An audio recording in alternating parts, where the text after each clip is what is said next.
All right, good afternoon. I'm going to apologize in advance for my voice, which is pretty shot here. If it gets bad enough, I'll ask the Vice Mayor to take over, but we will. Oh, I'm also going to share that we are joined by our new city attorney, Susanna Alcala-Wood, if you join me in welcoming her.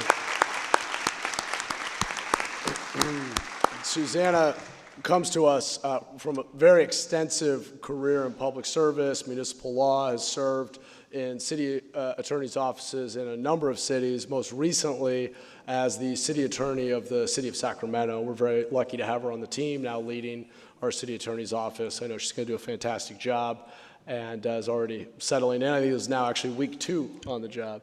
So welcome to the city. We're excited to work with you, Susanna. Okay, Tony, would you please call the roll? Kamei? Here. Campos? Tordios? Here. Cohen? Here. Ortiz?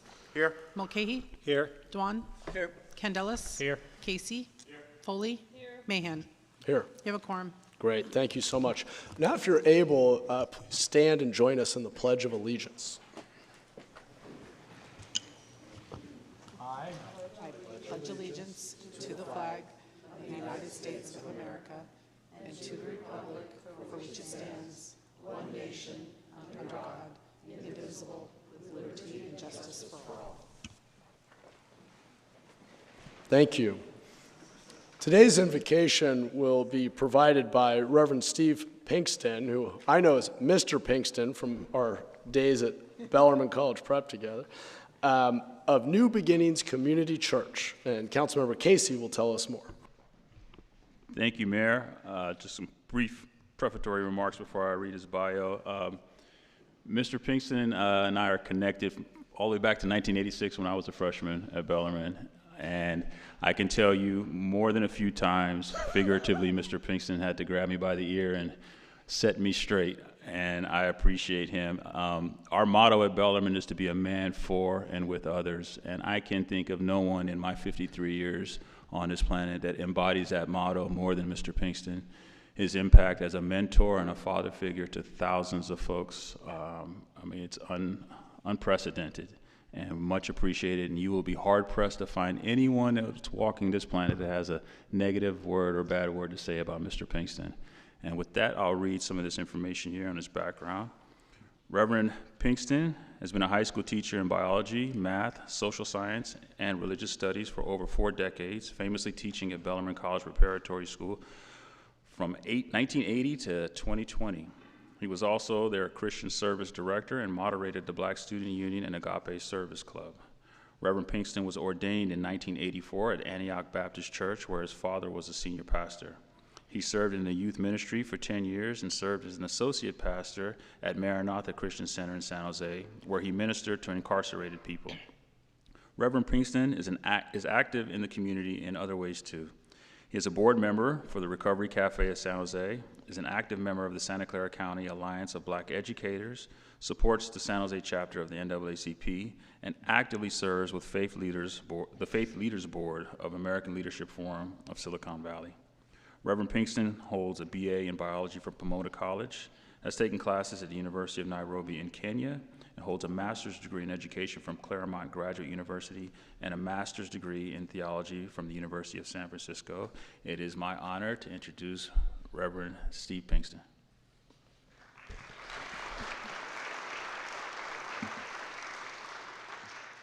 Mayor Matt, Councilman Casey, and the rest of the City Council, good afternoon. It is good to be with you today. I'd like to offer a couple of points before giving this afternoon's invocation. If my parents were still alive today, November 18th, they would be celebrating their 75th wedding anniversary today. They taught me many things in life. They taught my brother and I how to be loving, how to be generous, how to be men of integrity. I taught, as Councilman Casey said, at Bellarmine for 40 years. There, students every Monday, weekly, offer a prayer, recite a prayer, that's been attributed to St. Ignatius of Loyola called the prayer of generosity. Councilman Mulcahy knew that prayer before he graduated Bellarmine in 1983. Former Mayor Sam Liccardo knew that prayer before he graduated from Bellarmine in 1987. As Councilman Casey said, he knew that prayer before he graduated in 1990, forgive me. You're not 63. And current Mayor Mahan knew that prayer before he graduated Bellarmine in 2001. You got it. Okay. My dates, I taught math, who knows dates? Let us pray. Loving Lord, teach us to be generous. Teach us to serve as you deserve, to give and not to count the cost, to fight and not to heed the wounds, to labor and not to seek to rest, to give of ourselves and not to ask for a reward, except the reward of knowing that we are doing your will. We pray this in the name of all that is holy and loving and righteous. Amen.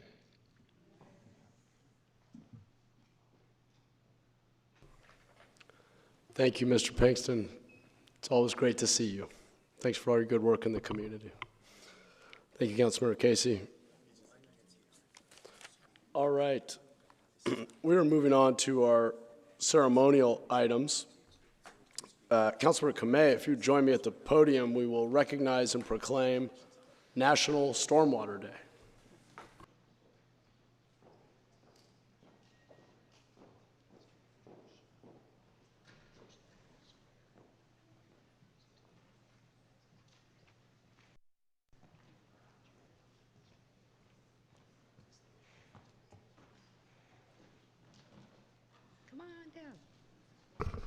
Well, we have everyone come on down.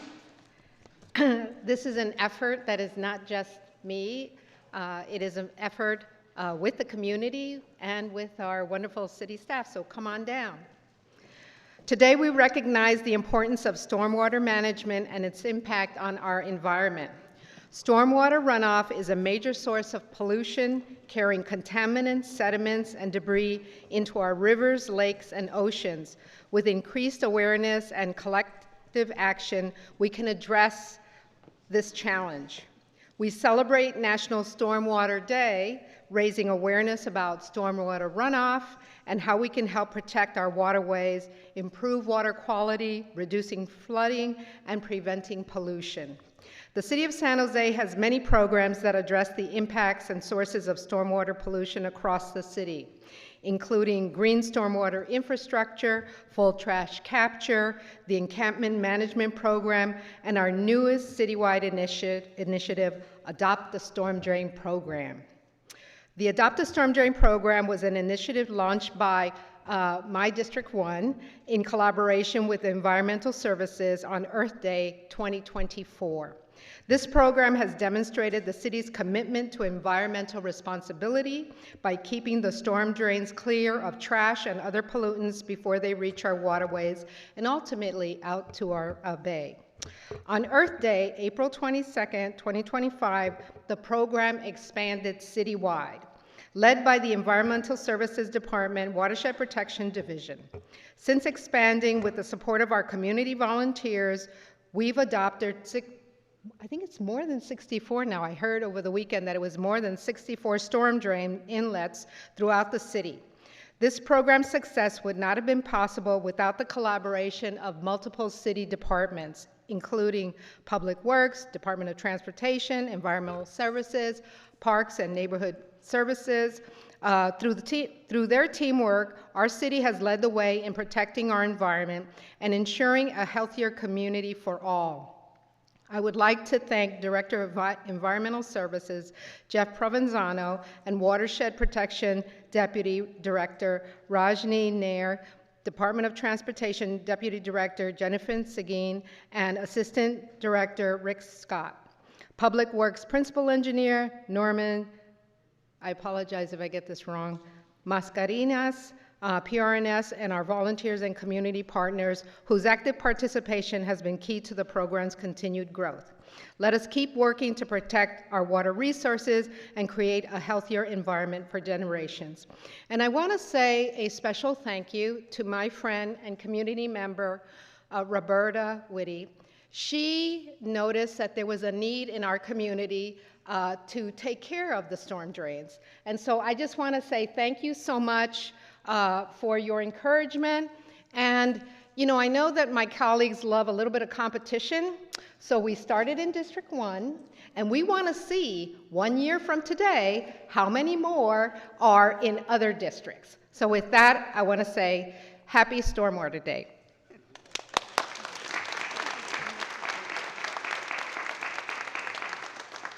Thanks for being the inspiration. Thank you, Mayor. Let's put you in the middle here. Oh, okay. And this is my neighbor. Hi, Matt. Can we come together? Oh, maybe this way? Sideways, everybody sideways.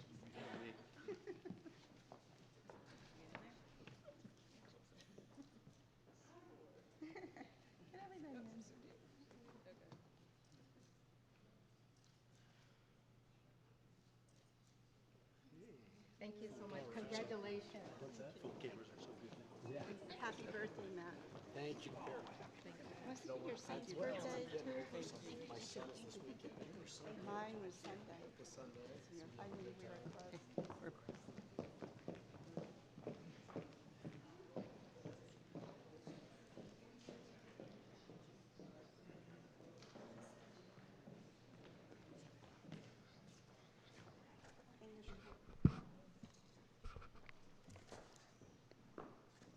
All right. Councilmember Candelas, if you would join me here at the podium, we will recognize Ida Ju Academy, Valle Vista Elementary, and August Boger Middle School. And we'll invite our guests to come join us as well.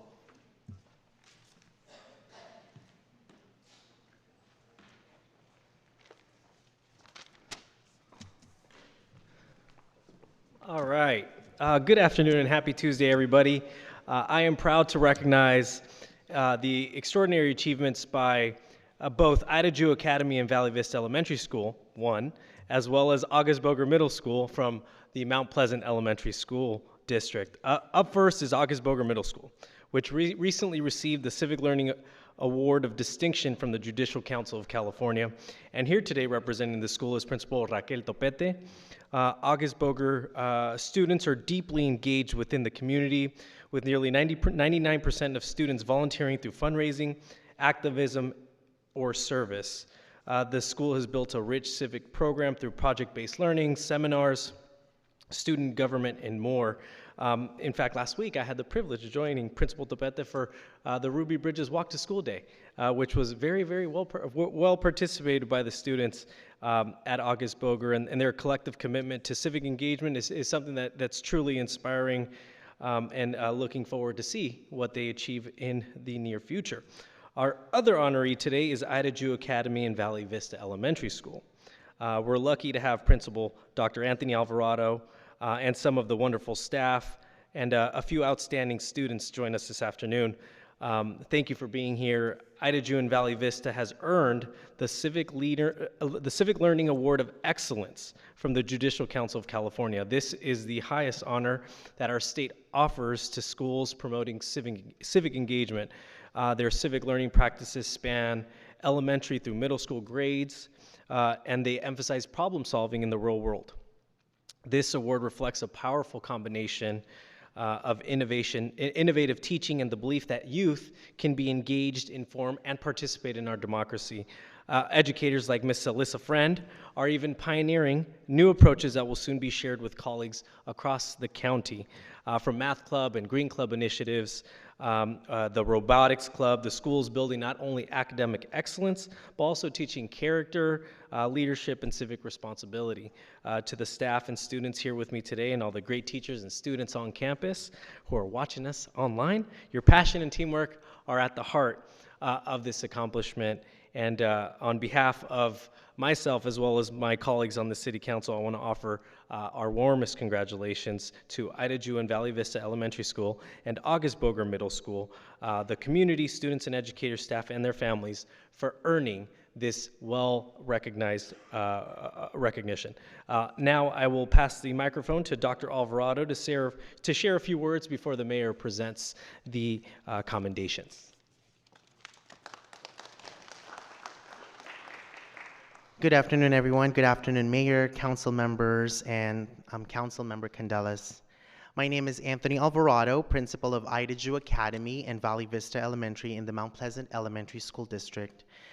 I want to thank you for taking the time today to recognize our school for earning the Civic Learning Award of Excellence from the Judicial Court of California. We truly appreciate the City of San Jose for continuing to lift up this achievement. It is meaningful for our students, families, and staff. At iJavi, civic learning is part of who we are. We work every day to help students see themselves as leaders who contribute to their community. Through student council, mock elections, civic projects, and classroom discussions, our students learn that their voice matters and that they have the power to make a positive impact in our community. I also want to acknowledge and thank the teachers, staff, students, and loved ones who joined me here today. I want to thank Ms. Alyssa Friend, our Student Council Advisor, Ms. Lisa Pereira, Ms. Annika Threadgill, Ms. Sabira Abdul Ghani, our Student Council President, Ms. Liliana Rodriguez, Student Council Vice President, their families who brought them here today. Thank you so much, families. And to Ms. Christine Alvarado, thank you for all your support and for representing our school with pride. And once again, thank you to the City Council for recognizing iJavi and for supporting civic engagement and public education in San Jose. We are honored to be here today. Thank you.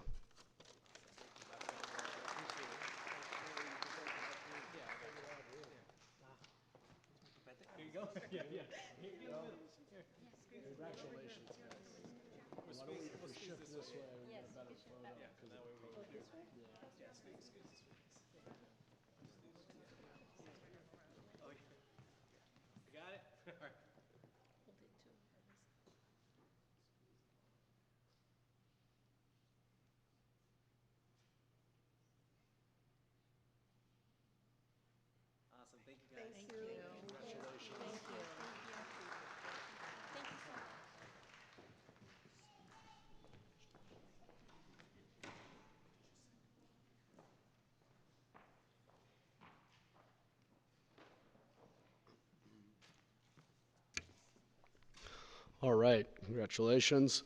On to our final ceremonial item. Councilmember Cohen and Vice Mayor Foley, if you join me here, we will recognize and proclaim World Day of Remembrance and Road Safety Week in the city of San Jose.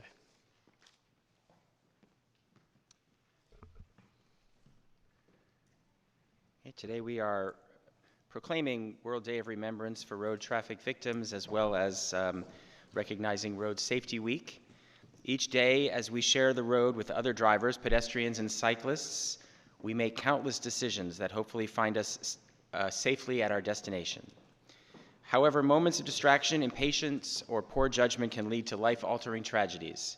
Posted road signs, alterations to traffic flow patterns, and speed mitigation measures are just a few of the ways that the city's traffic safety Vision Zero teams are utilizing to help minimize the impacts of our split-second decisions on the road.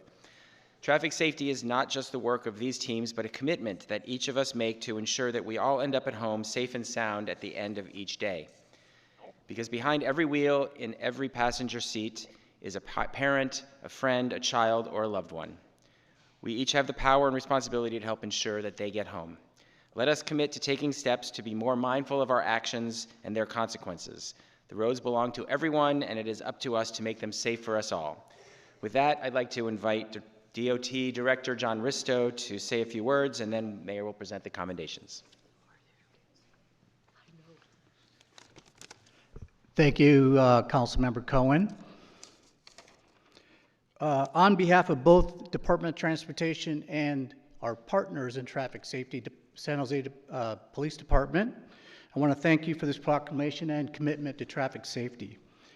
As you know, improving traffic safety starts with a recognition of the lives lost to traffic collisions and the impacts of those losses on our family, friends, colleagues, and society. 20 years ago, the United Nations adopted World Day of Remembrance for road traffic victims on the third Sunday in November. They did so because traffic fatalities are a worldwide issue. The World Health Organization estimates almost 1.2 million people die each year as a result of traffic crashes. But the effort to combat traffic fatalities, Vision Zero, is also worldwide. In 2015, San Jose became the fourth major U.S. city to adopt a Vision Zero initiative, an initiative that started in Sweden and has since spread across the globe. Earlier this year, we adopted our third Vision Zero action plan, which sets the ambitious goal of reducing traffic fatalities and severe injuries by 30% by 2030 and eliminating them entirely by 2040. Years of work on improving the way our streets are designed and educating the public on how to drive, walk, and bike safer have already started to bear fruit. After years of increasing fatality rates, we are finally starting to see the turnaround in the last 2 years. To date, in 2025, we have had roughly 25% fewer traffic deaths than last year at this time. Though that's good news, our work is far from done. We will keep designing safer streets, teaching traffic safety skills, and targeting dangerous driving in pursuit of our goal of zero traffic fatalities and severe injuries. And we do so with the memory of those lost to traffic crashes as our motivation. Just want to thank you again for Mayor and Council for all their support and leadership on this. Thank you.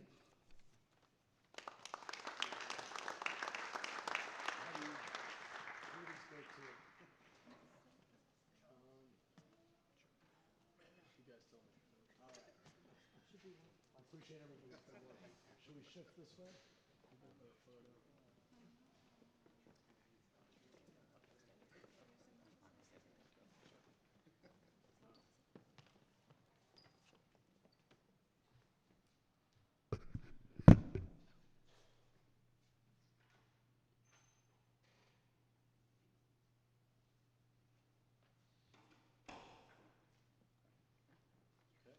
Thank you all for your work. We really appreciate you.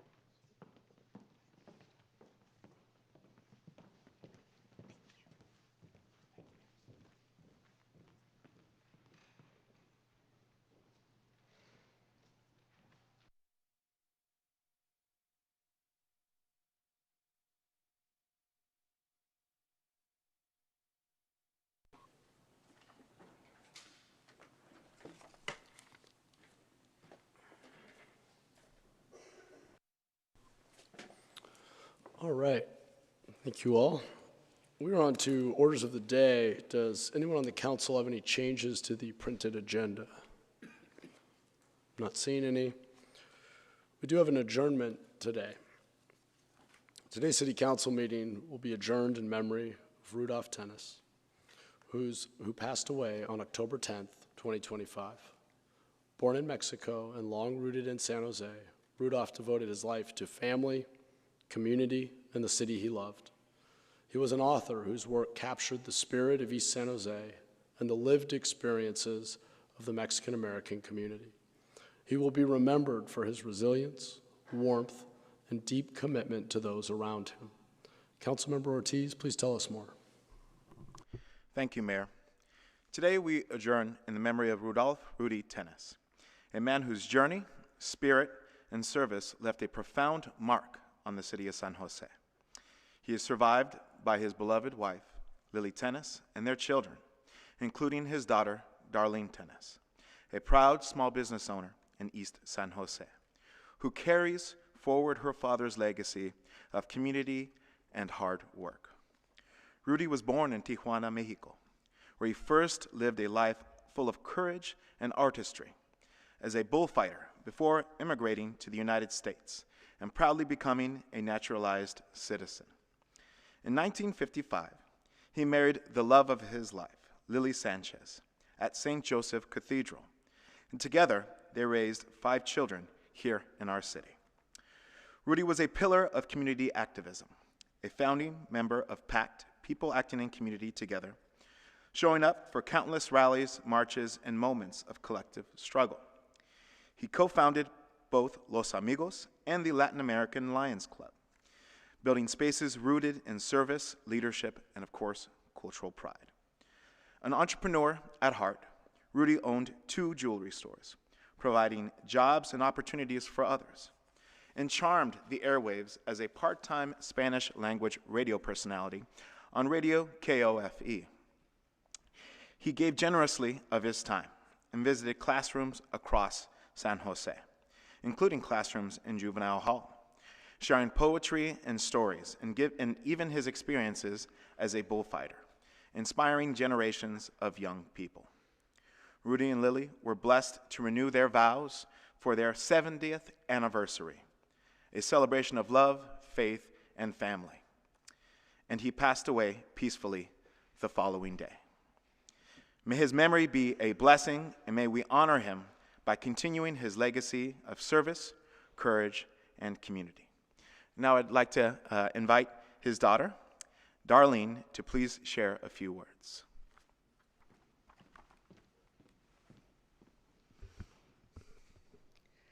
So I didn't know I was going to say anything today until earlier.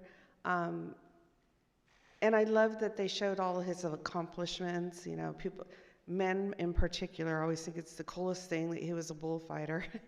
And then, you know, a Spanish radio personality and entrepreneur and all that. But one of his greatest accomplishments was his relationship with my mother. And they met in the 50s, early 50s, at a Latin orchestra dance at Sweet Ballroom at Tardeada, they called it. And so they met dancing, and he was visiting here from Mexico. He was a bullfighter, but he didn't tell my mother that. He went back to Mexico. He would write my mother letters, and he wrote my dad's writes beautiful poetry, and he would write her all these beautiful letters and poetry, but my mom couldn't read Spanish. So my grandmother used to have to read all the letters to him. So they always said that my grandmother and my mom fell in love with my dad at the same time. So he moved here, and he was intended to get married to my mother. And then my mother broke off with him to become a nun. Oh, wow. Yeah, we always get a reaction from that. So then her mother, who loved my dad, didn't speak to my mother for 2 weeks because she was so upset with her that she broke off with my father. So then they got back together. She called him, let's just meet. He was already packing up his stuff. He was going to move back to Mexico, start bullfighting again. And she called him, let's just meet. And he's all, forget it, forget you. You know how men are. Forget you. How am I going to compete with God? You know, that's it, right? So he agreed to meet up with her, and he said all she had to do was bat her lashes at me, and it was all over. So they got married at St. Joseph Cathedral down here in 1955 and had the reception at the San Jose Women's Club.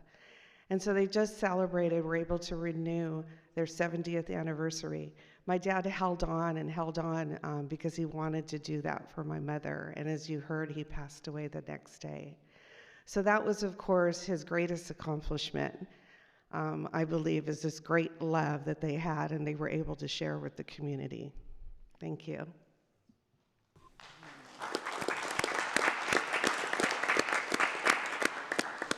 Thank you, Darlene, for sharing that beautiful story. And Lily, Darlene, the entire family, we all mourn with you. Rudy was a good man who contributed a lot to our community. We're very sorry for your loss, but an incredibly full and impactful life. And thank you for being here to help celebrate his impact and contributions to the community. Councilmember Ortiz, thank you for bringing forward today's adjournment.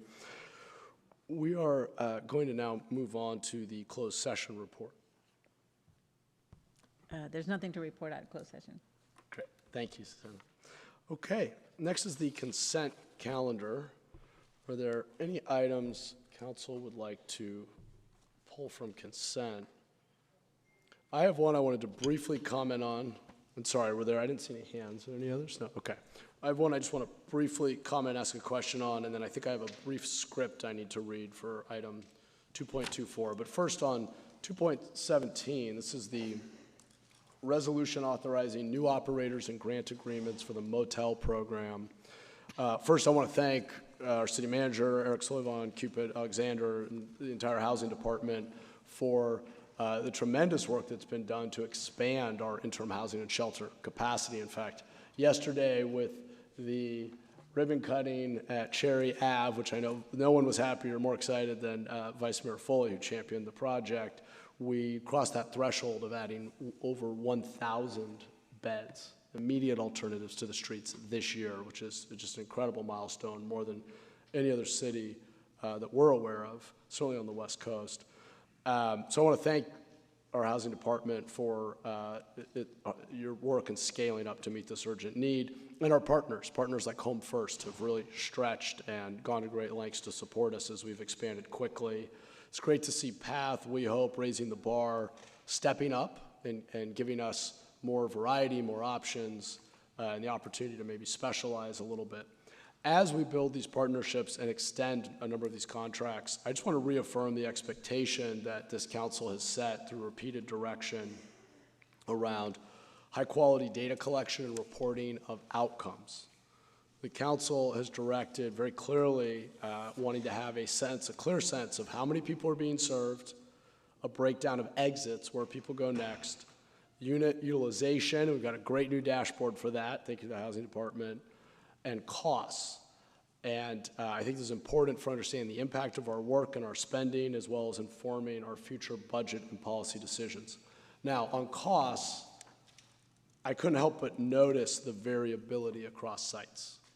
One operator operating one site is doing so at a little over $10,000 a bed. Another with one site is closer to a little over $19,000 a bed.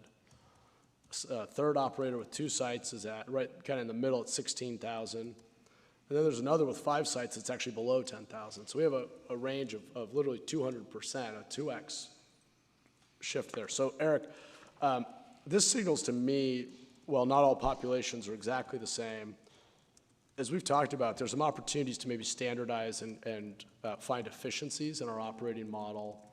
And we've discussed previously and given direction around rebidding contracts for food, security, property management. I know some of that work has already been happening. Can you share with us, this is not just a blanket renewal through the end of the fiscal year. What is the rough timeline and process for rebidding those services, finding that standardized and hopefully more efficient service delivery model across these sites now that we've built scale? And what happens if you rebid and you have a new contractor as these contracts are active?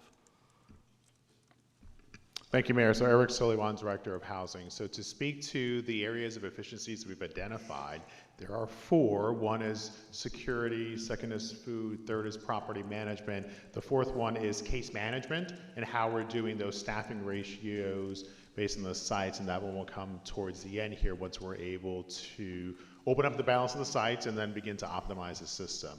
So the first one on food, so we have, on security, we have completed that RFP process. We've identified $1.2 million in savings through centralized distribution of a single provider of security services. So we'll be rolling that into the sites beginning in January, as we have to go through some administrative processes to pull out those services from the existing contracts and then place our centralized procurement security throughout the sites. So that'll begin in January. The second one is food. We have completed the RP process. We're going through the evaluation analysis to identify cost savings. We have an anticipated number of where we think we're going to get to, but we'll know more as we complete the review of the 7 bids that came in as we're going through that evaluation process now, with an anticipation that we'll begin to roll that in, and similar to security, we'll have to remove from the contracts, then place our own food providers. A little trickier because we got to make sure, since we feed people every day, there's synchronization and that execution of that operation, but we'll be able to provide that, begin doing that towards February. The last item is on procurement for property management. So we've worked out some kinks with Public Works, and Maria and our team in the finance department and the housing department have reached how we're going to quickly execute on this. So that RFP will be up by the end of this calendar year, with a turn to complete and receive bids by the end of January, and then look to implement that by beginning of March is the anticipated schedule, and then within that analysis time frame, identify what the cost savings are, so that we're able to achieve kind of hopefully our target here of getting to 20%.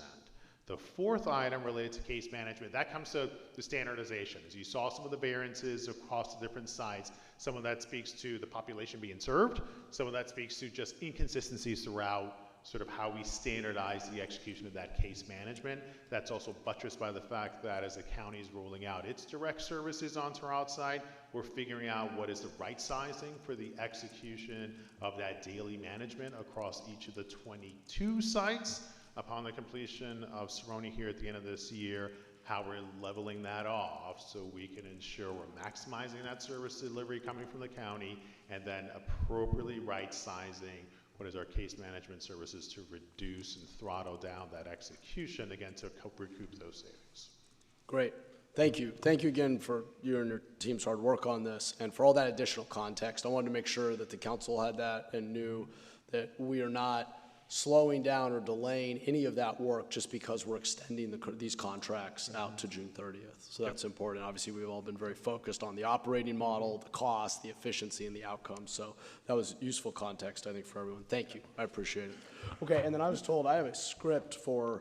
Mayor, can I Yes. ask one quick Sure. question Sorry, I didn't about see your this? hand I'm there. sorry, Go ahead. I couldn't get to raise my hand quick enough. Sorry about that. Go for it. Floor is yours. Eric, I just have a question about the Bristol Hotel. It shows that Home First will be operating through December 31st, but then it shows Path starting up December 1st, so there's going to be some overlap. There's going to be a handoff there, so it's a warm handoff that we're doing with the client services that we're providing. So Home First will be phasing off as passive phasing in. We didn't want to do a hard shutdown, just given some of the special needs of the families that are being served at that site. Okay, great. Thank you. That helps. Great. Thanks, Vice Mayor. All right, and then for item 2.24, this is related to the appointment to the Board of Administration for the Federated Retirement Plan and to the Civil Service Commission. Tony, do you have an update for us regarding consent calendar? Yes. This consent calendar item? Yes, thank you. For Thank you. consent calendar item 2.24, a supplemental memo was posted with the results of the employee election, which concluded yesterday at 2 p.m. Based on these election results, Brian Chi is recommended to be appointed to the employee representative seat on the Federated Retirement Board, and Gary DeQuisto is recommended to be appointed to the employee nominated public member seat on the Civil Service Commission. Item 2.24 can be considered with regular consent calendar, with these two names having been noted for the record. Okay. Thanks for that, Tony. Okay, with that, and not seeing any other hands, do we have a motion to approve the Move consent approval. calendar? Thank you. Tony, do we have public comment? Yes, Betsy, item 2.16.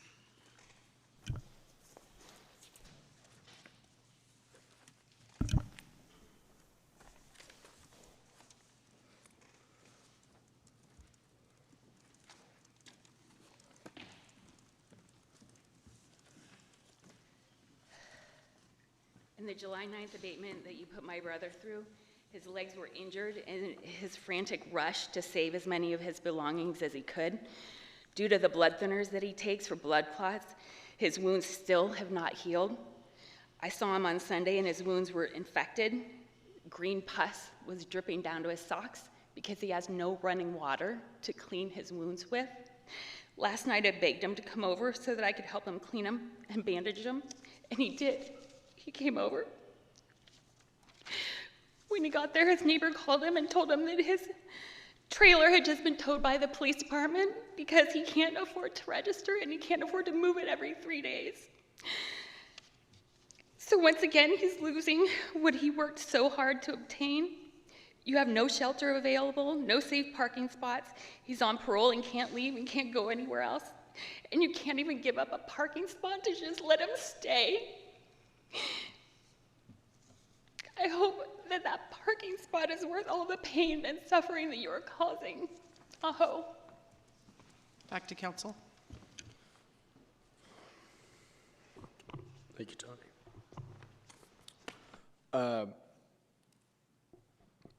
We have a motion on the floor. Let's vote.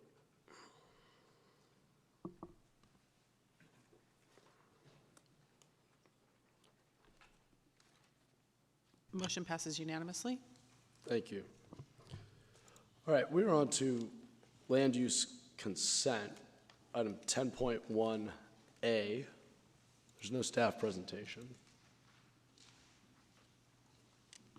We have a motion. Move for approval. Thank you. Tony, do we have public comment? Not for this item. Okay, let's come back to the council.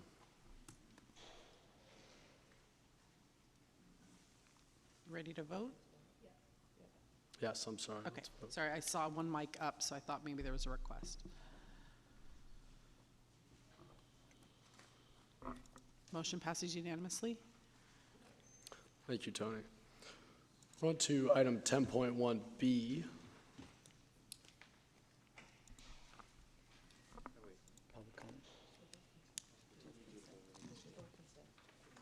Okay, so the motion was the two together. Okay, great, as long as that's everybody's understanding. Okay. Tony, is that okay? Yeah, that's what I thought was happening. You moved it I as. thought it was 10.1. Sorry. I read them individually, but you're right, it is consent. Okay, then we're on to the regular agenda, item 3.1, report of the city manager. Thank you very much, Mayor and City Council. I would like to talk about a subject that's near and dear to my heart when I'm not at City Hall, and that's shopping.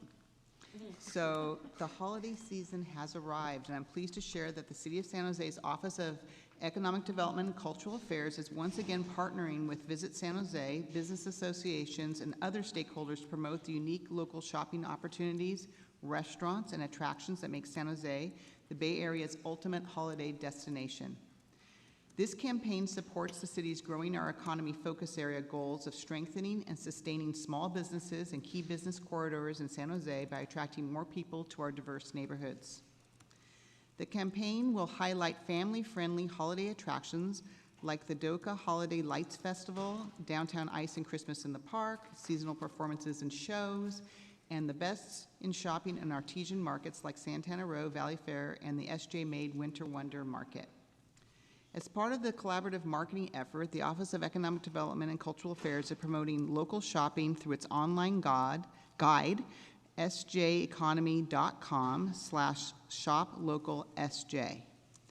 The site highlights more than 300 San Jose small businesses and cultural experiences in 13 business districts throughout the city, including Alum Rock Village, Cali Willow, Downtown, East Village, Evergreen, Japantown, Little Saigon, Luna Park, the Alameda, Tully Road, Willow Glen, and Winchester Row.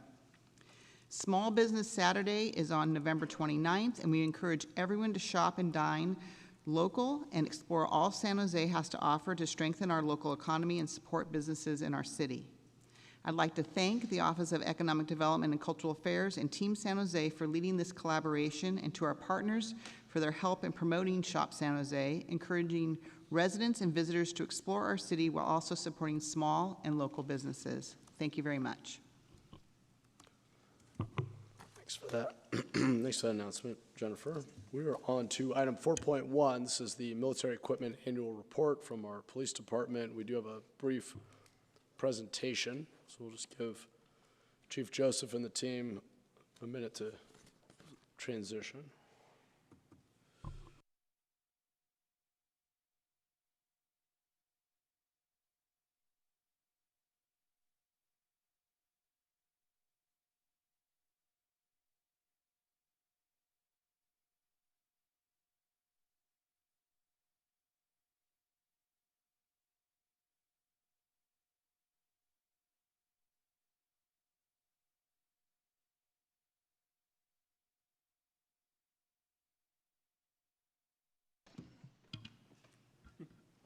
Better? I'm fighting something like you over a bug, so I'll do my best as well, sir. Thank you for the opportunity to present today. I am Captain Randy Torres. I represent the police department. I represent special operations, and I'm also responsible for the military equipment reporting list that we will discuss this afternoon. Next slide, please. As many of you know, this discussion is guided by legislation approved by Governor Newsom back in September of 2021. Its purpose is straightforward, but it's important. It's to increase transparency and oversight in the funding, acquisition, and in the use of military equipment by our law enforcement agencies. And under this law, any agency that possesses such equipment must make its policies and supporting information behind those policies accessible to the public. It also requires approval from the governing body, which is the council, as well as a submission of an annual report and the opportunity to publicly review in meetings similar to this one. Next slide. So our military equipment is categorized in 14 categories. You should have access to it in one of your attachments. It's governed by California Government Code in description. But in that appendix that you have, it should show a description, an example, the quantity, the annual cost to operate and maintain, and that's documented and reported here. Supervisors or UAS pilots are required to report at each deployment, and that's kept in a database. Next slide. And then the considerations. These requirements exist for an important reason. The equipment we're discussing is only considered necessary when there is no reasonable alternative that can be achieved by the same basic equipped officer to meet the community safety needs.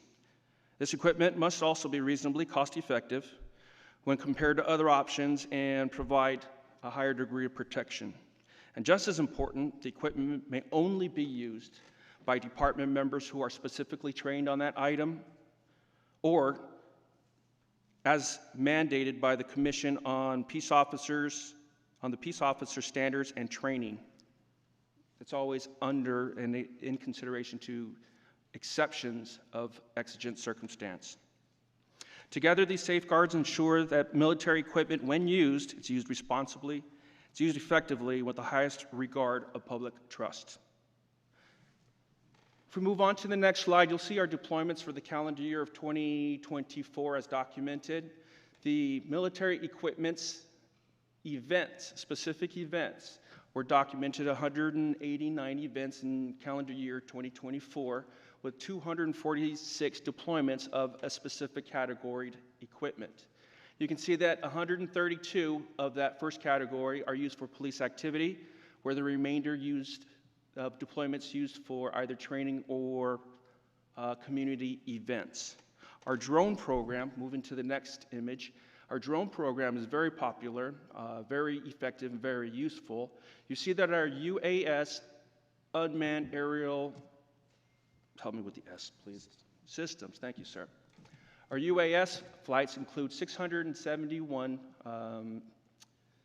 deployments. Of those, 505 were used for police activity, roughly 3/4, and then 166 were used for training. Calendar year 2024, I'm happy to say that we had 0 complaints regarding the use of military equipment. We had 0 violations of government code, and then finally, there were no internal affairs investigations associated to military equipment. So who's getting the equipment? It's spread across the board for our equipment, military equipment additions. For the purchases of calendar year 2024, 14 UAS, let's say drones, let's call it a drone. By unit, it's various drones were included or added by either destruction of the old equipment or addition to new inventory. Our patrol units received 4 new drones. Traffic investigation received some. The bomb unit, our merge team added 3 drones to its inventory. ICAC has drones, and then finally covert response. Next, the range added 53 rifles to its inventory, and those come in the form of the M4 rifles, which is described in one of your attachments as well. These resources are carefully allocated to ensure that they're available where they are most needed to support public safety and promote effective police operations. Moving on, what we're requesting for addition and for approval for addition for the military year 2025, fiscal year 2025-2026. You can see that most of the categories listed are going to be either drones or robotics for bomb detection and bomb mitigation equipment.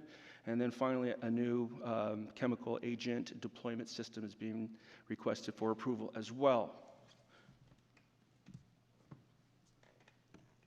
The partial funding has already been identified through department's ongoing allocated operating budget. Any purchase of remaining equipment, however, will depend on the appropriation of additional funds.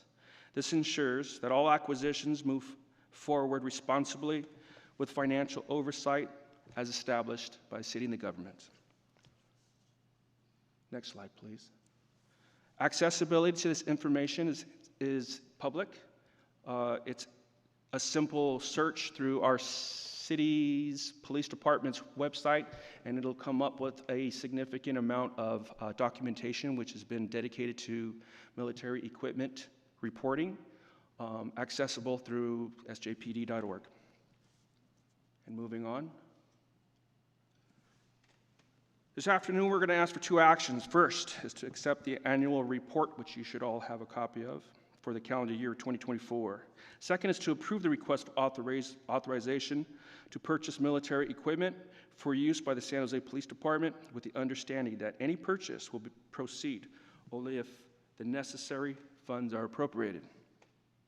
These steps will help to ensure continued transparency, accountability, and responsible oversight in our department's use and acquisition of specialized military equipment. Thank you. Thank you, Captain. Appreciate this annual report on military equipment. Tony, do we have public comment?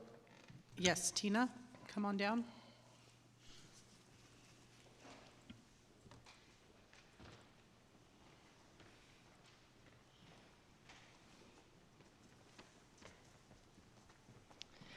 Good afternoon, everybody.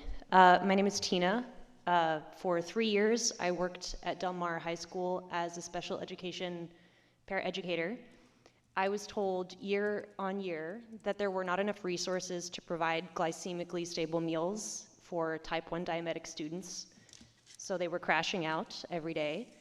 Meanwhile, we are receiving proposals from our police department to purchase the Ghost Vision, Vision 60, robotic dog, which costs $264,000. Pepper bullets for $6,000. Who do you plan on using these pepper bullets?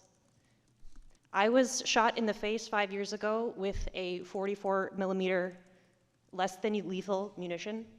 I went deaf for several days. My skull was exposed. I needed 7 stitches for peacefully protesting. It took me 3 years to heal from the injury that I sustained at the hands of a police officer for peacefully protesting the use of municipal budget.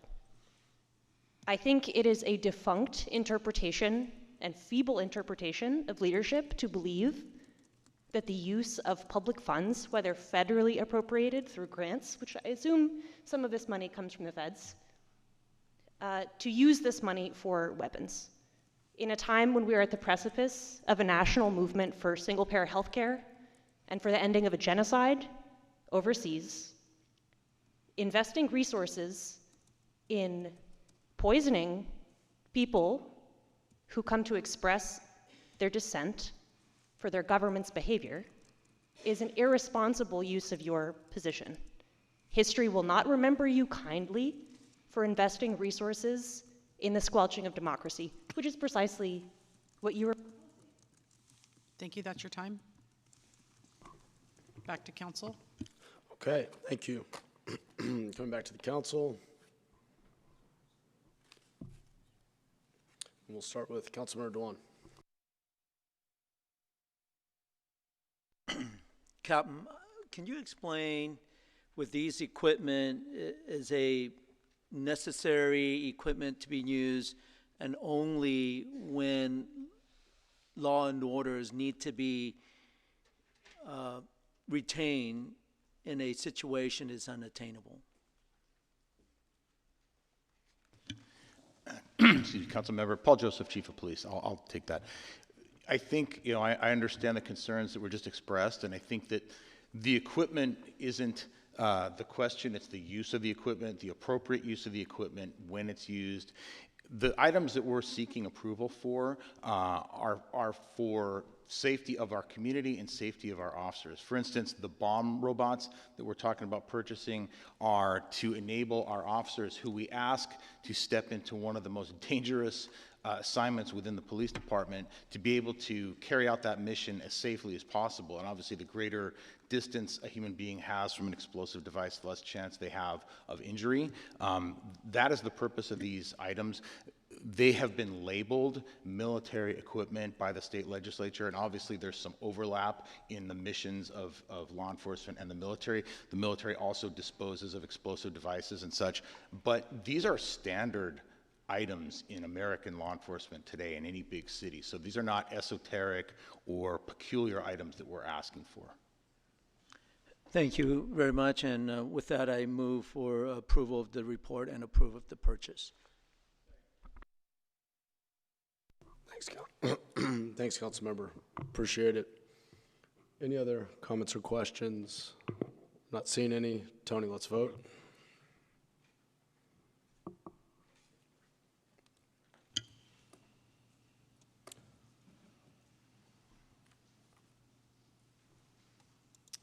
Motion passes unanimously with Campos absent. Okay, thank you. Thank you all. We are moving on to item 6.1. This is our Climate Smart San Jose Zero Waste Element Report. We have a staff presentation.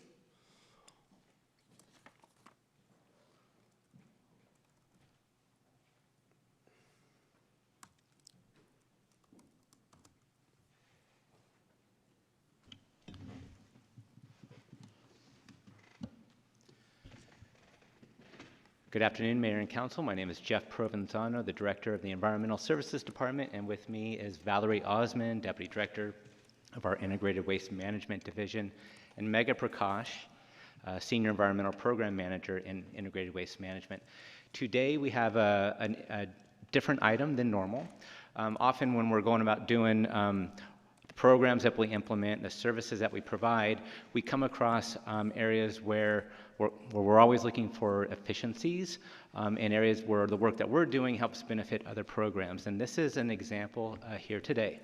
This item is on our Zero Waste program, which you'll hear about in a minute. We've had in place for many years. This is our drive to educate the public, residents, and businesses to really reduce the amount of waste that we generate. But at the same time, as we're doing this work already, all that waste generates greenhouse gas emissions. So there's really a crossover here between our Climate Smart plan and our objectives and goals right now on reducing the amount of waste that we generate as a city and as a community. And this here is a bridging of the two to bring them together, so work in one benefits the other. And with that, I'll pass it over to Megha.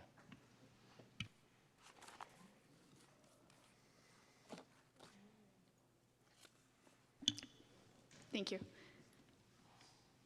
So Climate Smart San Jose, which was adopted by City Council in 2018, focused on the largest sources of greenhouse gas emissions.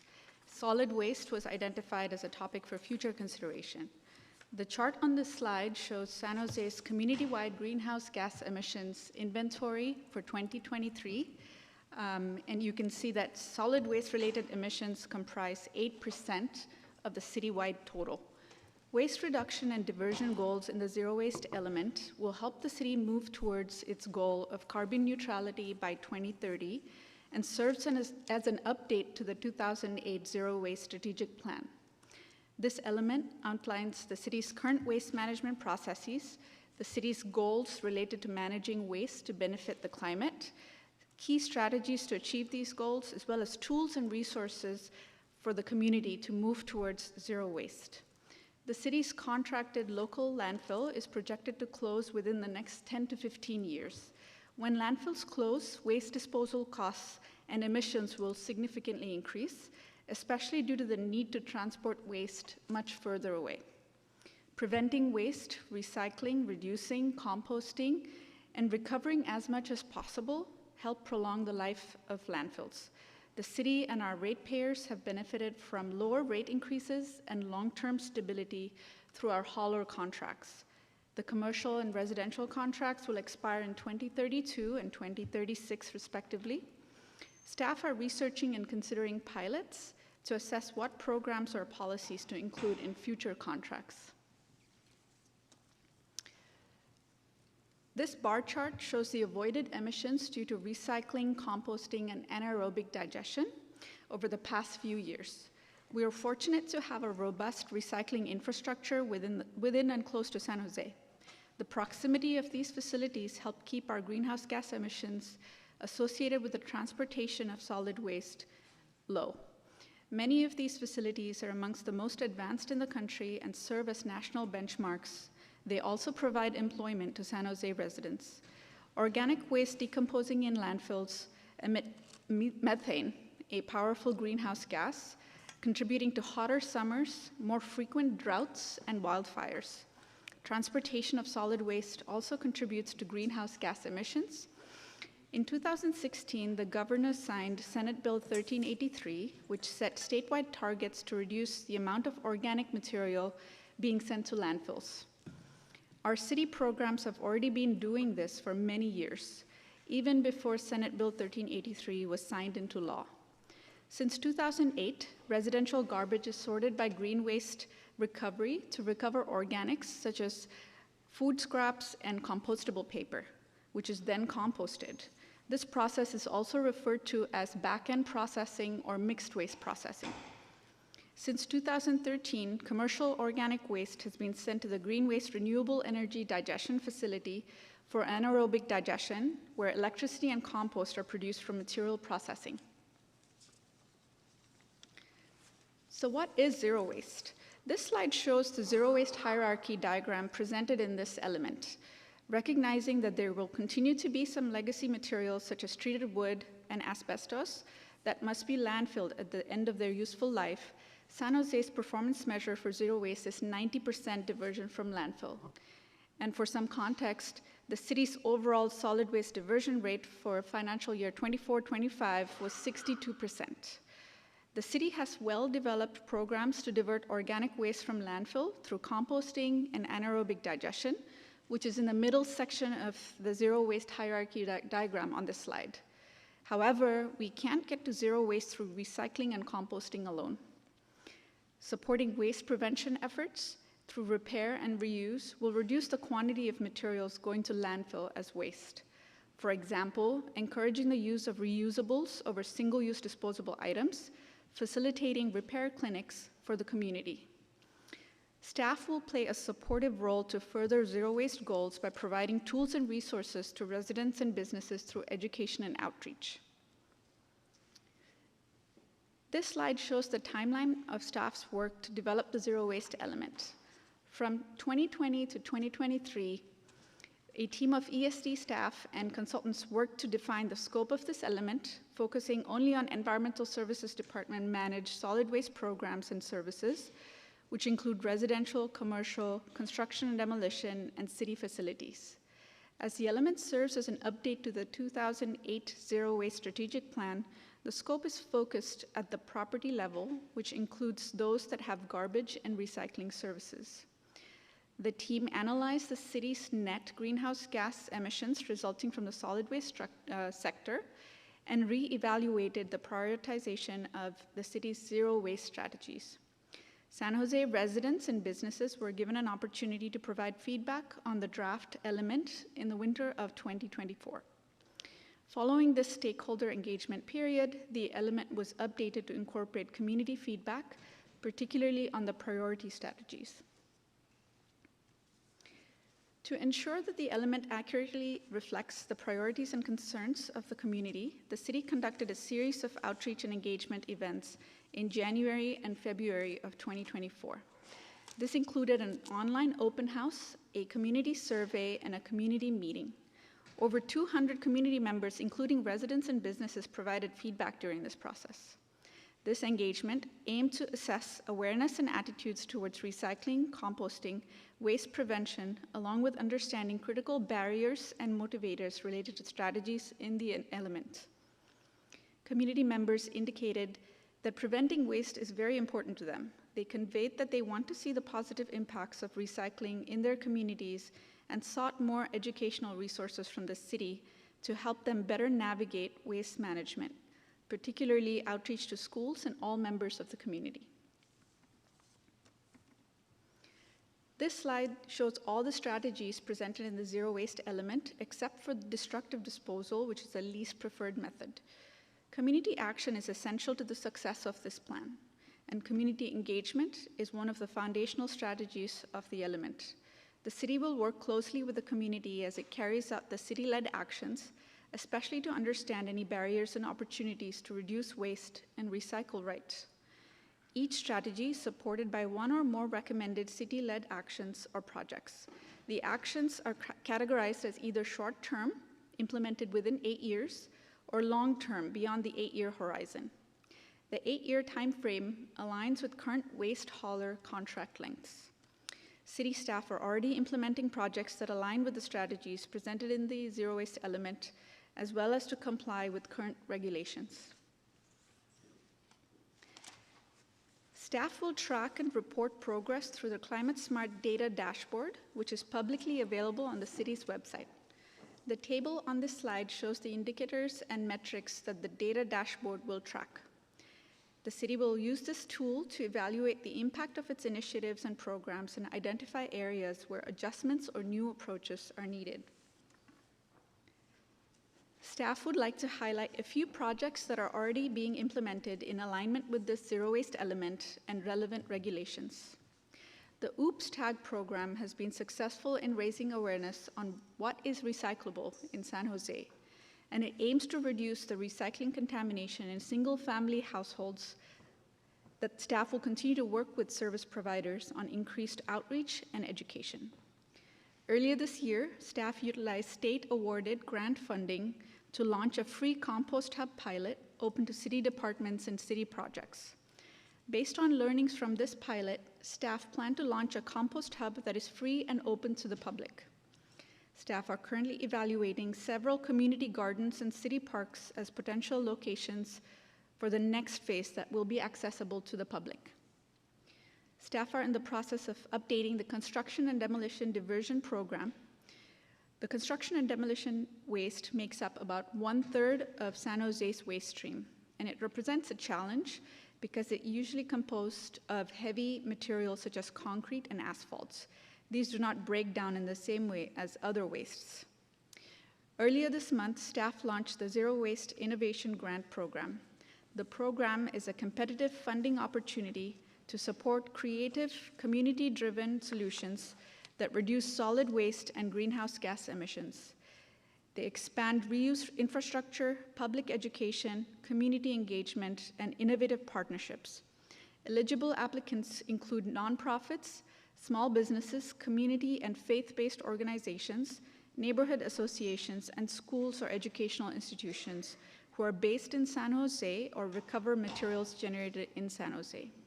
Staff continue to explore pilot projects to increase diversion from landfills. Staff may seek grants or present budget proposals in alignment with the element's initiatives in future budget cycles. So our recommendation is to request the acceptance of the zero waste element and to direct staff to incorporate into the Climate Smart San Jose plan. Thank you. Thank you. Thank you for the comprehensive report. Tony, do we have public comment?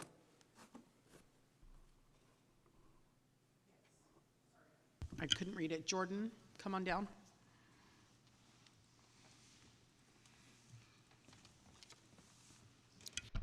Jordan Moldow, District 3. Happy National Stormwater Day. I think this plan is really important, not just because of climate change and greenhouse gas emissions, but for lots of different reasons. These facilities for just dumping all of our trash into a landfill can't stay open forever. And so we need to reduce our waste, and having less things floating around means less things going into our stormwater. So I really want to thank staff a lot for all the hard work they put into this plan. There's a lot of good ideas that were put into that plan by staff and from comments from the public. And I think it's time to get started on implementing a lot of things that we haven't already gotten started on. There's a lot of good things about reducing food waste, which again is another just important thing in and of itself, to make sure that more people get to eat the food that we produce rather than it going into the trash. There's a lot of things that we can innovate on, such as finding ways to support businesses in implementing circular economies so that we can reuse things rather than creating new things. There's a section in the plan called Lead by Example about different things that the city can do to try and reduce its own waste footprint. I'd like to see the city produce less swag, or maybe just stop iterating on swag so that people don't have to always, oh, I have to pick up a new design. You know, at this point, many of us already have dozens upon dozens of bags. We don't need new ones. So there's ways that we can reduce waste. And also clothing. We have Viva Calle sells t-shirts with different designs every time because we don't give them enough money. If we gave them more money, then they wouldn't need to create all these textile waste. So looking forward to the plan being implemented, and thanks for the great work. Back to council. Great. Thank you. Let's go to Councilmember Campos first. Thank you, Mayor, and thank you, staff, for this presentation. I actually wanted to uplift what was mentioned about textile waste. On slide 6, we learned that some of the barriers are, limited access to recycling in public spaces, and the opportunities are participating in repair clinics and access to free community compost. So I'm hearing a need from the community for potentially more resources and more spaces. And when this item came to T&E committee earlier, I had asked about what opportunities we had to explore working with our school districts, given that they have land pretty available during the evenings and on weekends, and through our School Cities Collaborative, that if there's any opportunity to build that partnership and make sure that our neighbors have access to some of these recycling opportunities, pop-up markets, flea markets. We've seen some of this work done in the Santee elementary area. So has there been any exploration from staff in terms of that partnership with school districts? Good afternoon, Valerie Osmond, Deputy Director with Environmental Services. Thank you for your questions, Councilmember Campos. We do some work with schools currently. We have some third-party contractors that go in and do some outreach with various schools throughout San Jose, as well as some more targeted presentations. Upon request, we can go make presentations at schools. Those are more outreach and education based rather than events, but there are some events at schools not led by the Integrated Waste Management Division. That's certainly something we can explore further. Yeah, given that school districts are one of the, if not the largest landowners in the city, it seems to me like a good opportunity for partnership, especially with this grant that we have that's focusing on zero waste innovation. I know that there is a community group. I'm not quite sure if they're a formal nonprofit 501c3, but they've been doing San Jose clothing swaps on a monthly basis, and recently put out a request for space, because literally in their post it says we've had so much success and community members coming out that the limited space they had is too small. And they're growing, and I think it's a ripe opportunity for thinking about, what are those underutilized spaces in the city where we can activate temporarily with these kinds of programs that encourage recycling and promote the zero waste lifestyle that we're working to achieve. So those were all my comments. Thank you. Thank you, Councilmember. Let's go now to Councilmember Cohen. Yeah, thank you. And thanks for the presentation. And Valerie, as you know, we always like talking trash.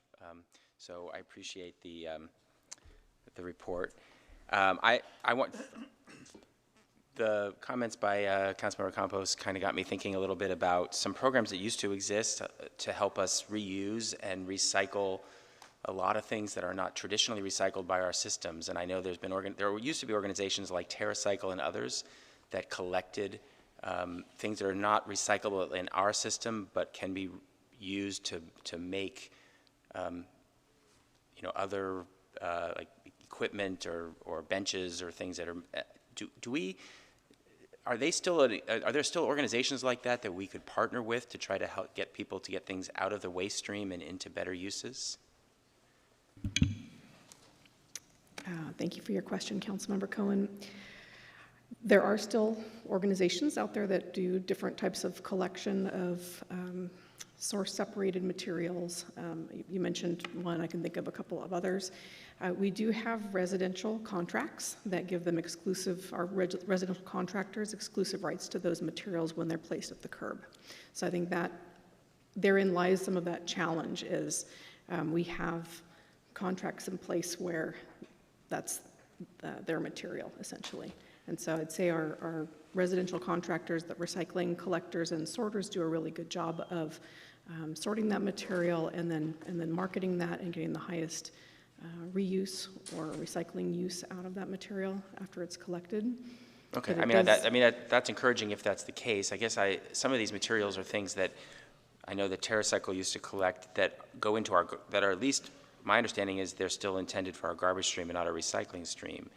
Are you saying that even in our garbage stream, there are some of these opportunities where the haulers are taking things out of those streams and trying to sell those as well to some of these end users? In the residential garbage stream, we are sorting and which Megan mentioned earlier, collecting the organic waste for compost, and then to the extent that there are good recyclables in the garbage stream, we're sorting those out as well.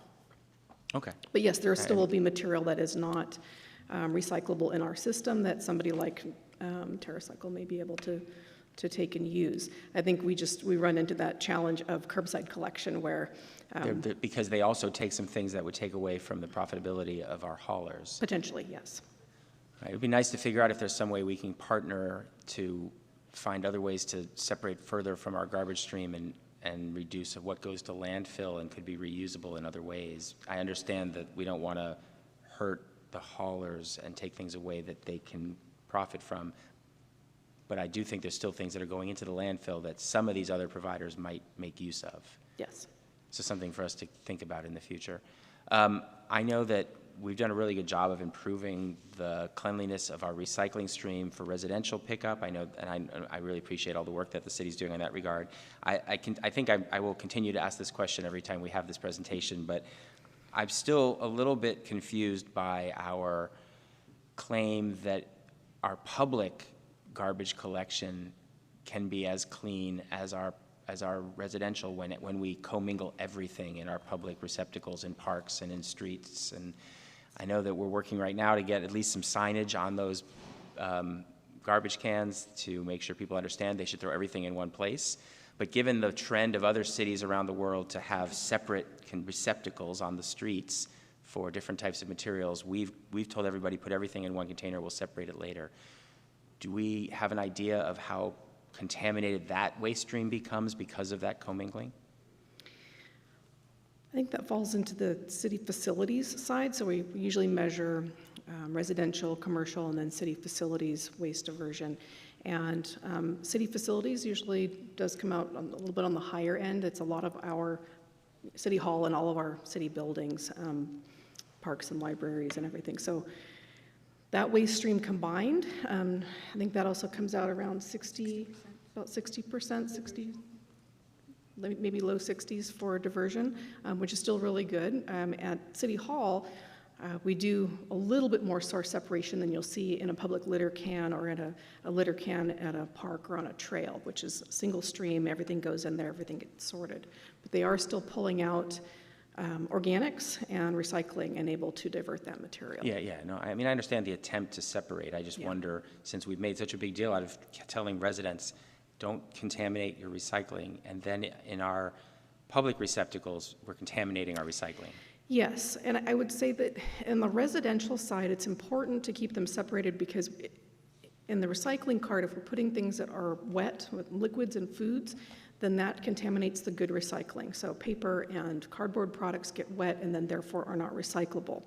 On the public side of things, in the city facilities, we do have some separation, and I think at a park you're not going to see a lot of excess cardboard and things like that we're real worried about food and liquid contamination, but definitely on the residential side. Because we're not necessarily having the same kinds of recycled materials at our park receptacles as we would at home. Correct. Okay. Well, thank you. I'm still curious as to how we can improve that public side And that's where this, the zero waste element will help us in the future as we start working towards the RFPs for our future commercial and residential contracts. That'll give us the opportunity to help kind of guide those decisions moving forward. Okay. And as you know, one of the things I've been also kind of repeating and bringing up is the reduction of the use of materials that before we even are dealing with how we dispose of materials. And I know we've put in place a lot of policies. We were on the leading edge at one time in terms of plastic bag ban, in terms of styrofoam and some of those. And I've been curious about how well those, how good compliance is in our on our commercial side for these material bans, and make sure that we're making sure that we're enforcing compliance. I know that there was a backsliding on plastic bags for a while after COVID. Presumably some of the state changes now are going to help us with that, but I think I've suggested an education campaign for our businesses about disposable things that go into carryout, even for our restaurants which have exemptions for these bans.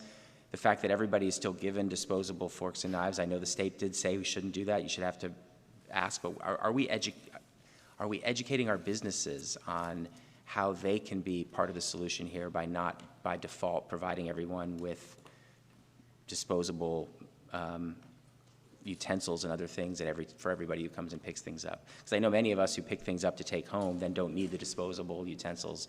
We end up taking them out of the bag and throwing them in the garbage, and it's a huge waste. And so I'm just wondering if we've considered any outreach to try to educate our commercial sector. Yes. So that's AB 1276, I believe, which is the condiments and utensils and the single-use disposables on demand, so they're not supposed to be automatically included.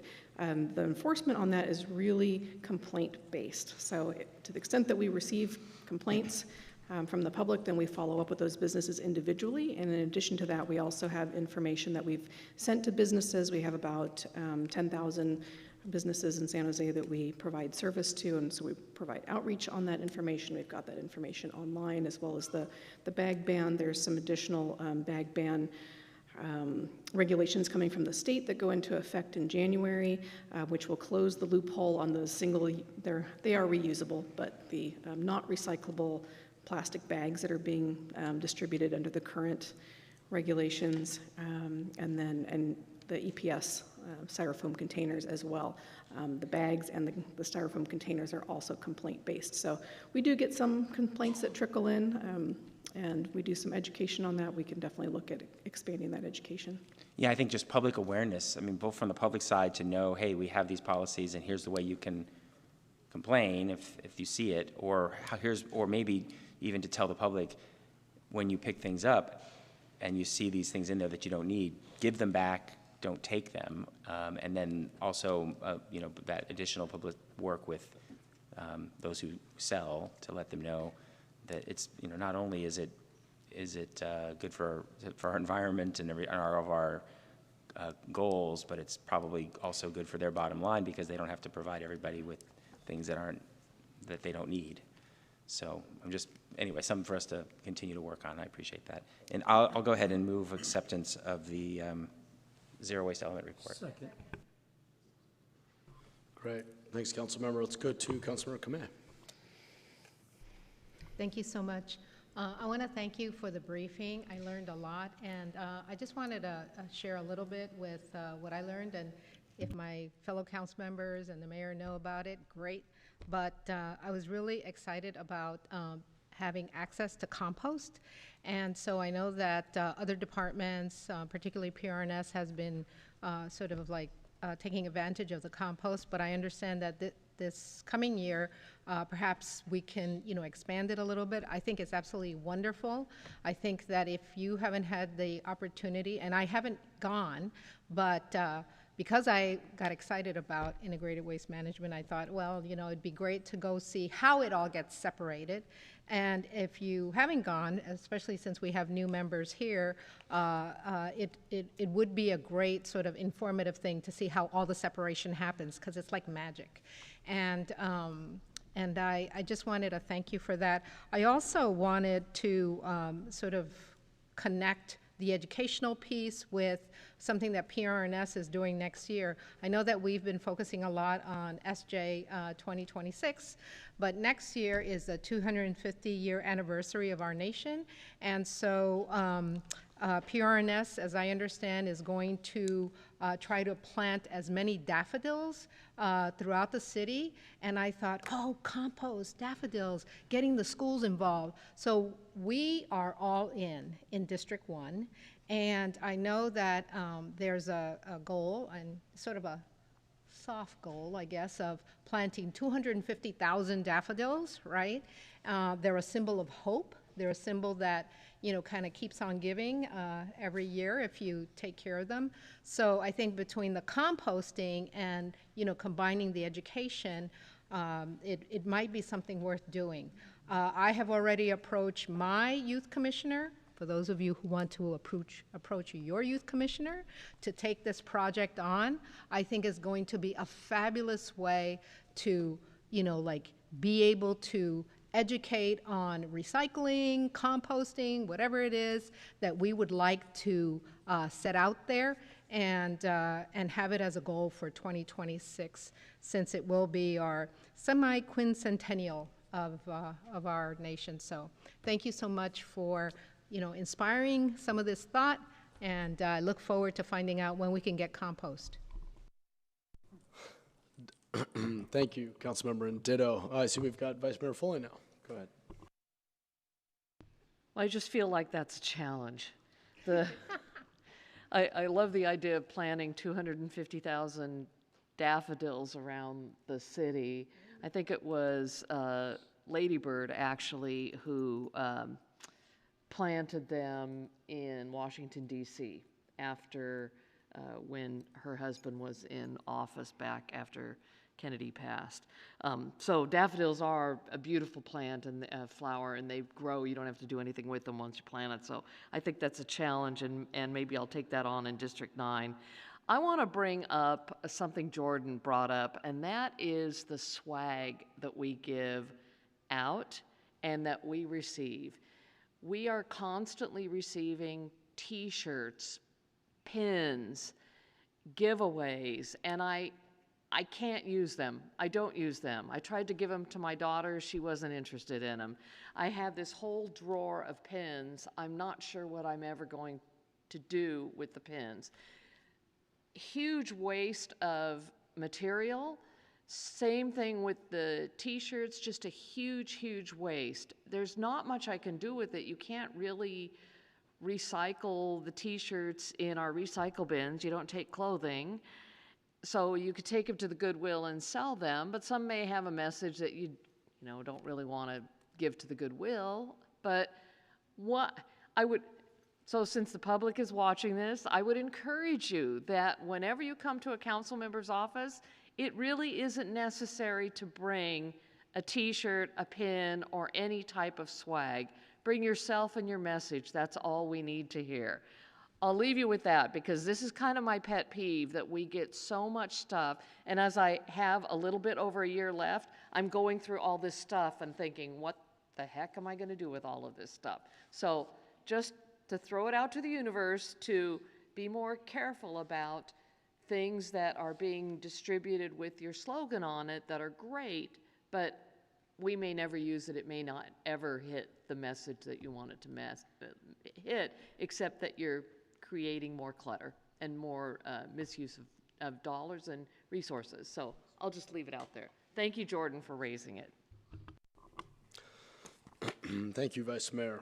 All right. Appreciate the questions and comments from all colleagues. We've got a motion. I don't see any other hands. Tony, let's vote.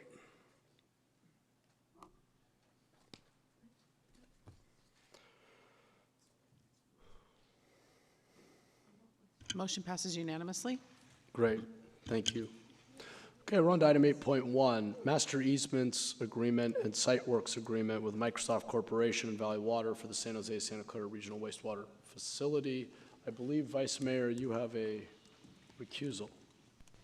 Yes, I don't know if I have a formal statement I'm supposed to make, but I do own stock in Microsoft, and I will recuse myself in this vote. Perfect, thank you. We'll come get you in a little bit. All right, and we do have a brief verbal report from staff, as I understand it, so we'll start with that.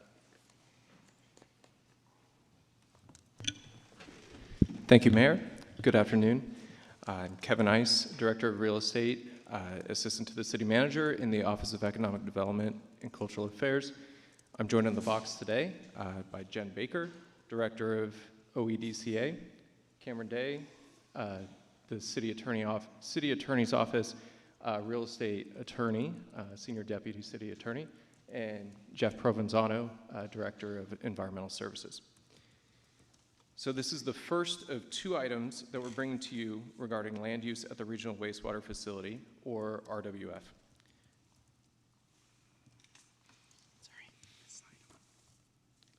And this item concerns agreements with Microsoft for easements and site works on regional wastewater facility land in support of their data center project to the east of the RWF. You can see Microsoft's property shown here in green. And this slide shows the easements that Microsoft requires, including for ingress and egress, and below ground utilities such as potable water lines, recycled water, sanitary sewer, fire water, and storm drains, in addition to temporary staging. Microsoft will pay the RWF full fair market value for these easements, which is $9.27 million. City staff have worked with Microsoft to place these easements in a manner that is most helpful for our future development in the plant's economic development lands, which is the topic of our next agenda item. We've also preserved maximum flexibility on behalf of the plant, so our future developer won't be blocked by any of the infrastructure and can rearrange things as needed, provided we preserve service to Microsoft. The infrastructure will be private and maintained by Microsoft until such time as our developer on our lands chooses to tie into it, at which point it would be publicly dedicated. And this will offset city maintenance costs in the meantime. Microsoft will also perform various other actions, including relocation of the Valley Water Purified Water Visitor Center, construction of a parking lot for the Visitor Center, and installing a traffic light at the intersection of McCarthy and Zinker Road. We presented these actions to TPAC, who recommend approval, the Treatment Plant Advisory Committee. And with that, we just wanted to provide a brief overview of this action, and staff are available for any questions. Great, thank you, Kevin. Tony, do we have public comment? Yes, Alina, come on down.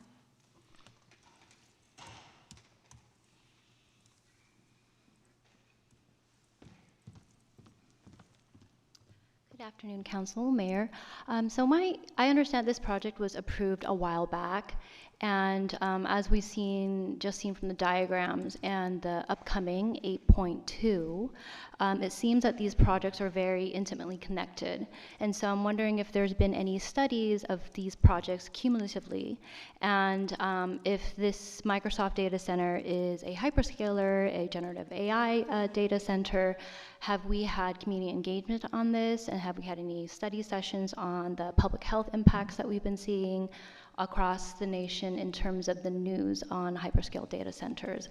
Additionally, I know that we typically call these empty plots of land next to water and wastewater treatment underdeveloped, but I actually had a career in water and wastewater treatment for about 6 years.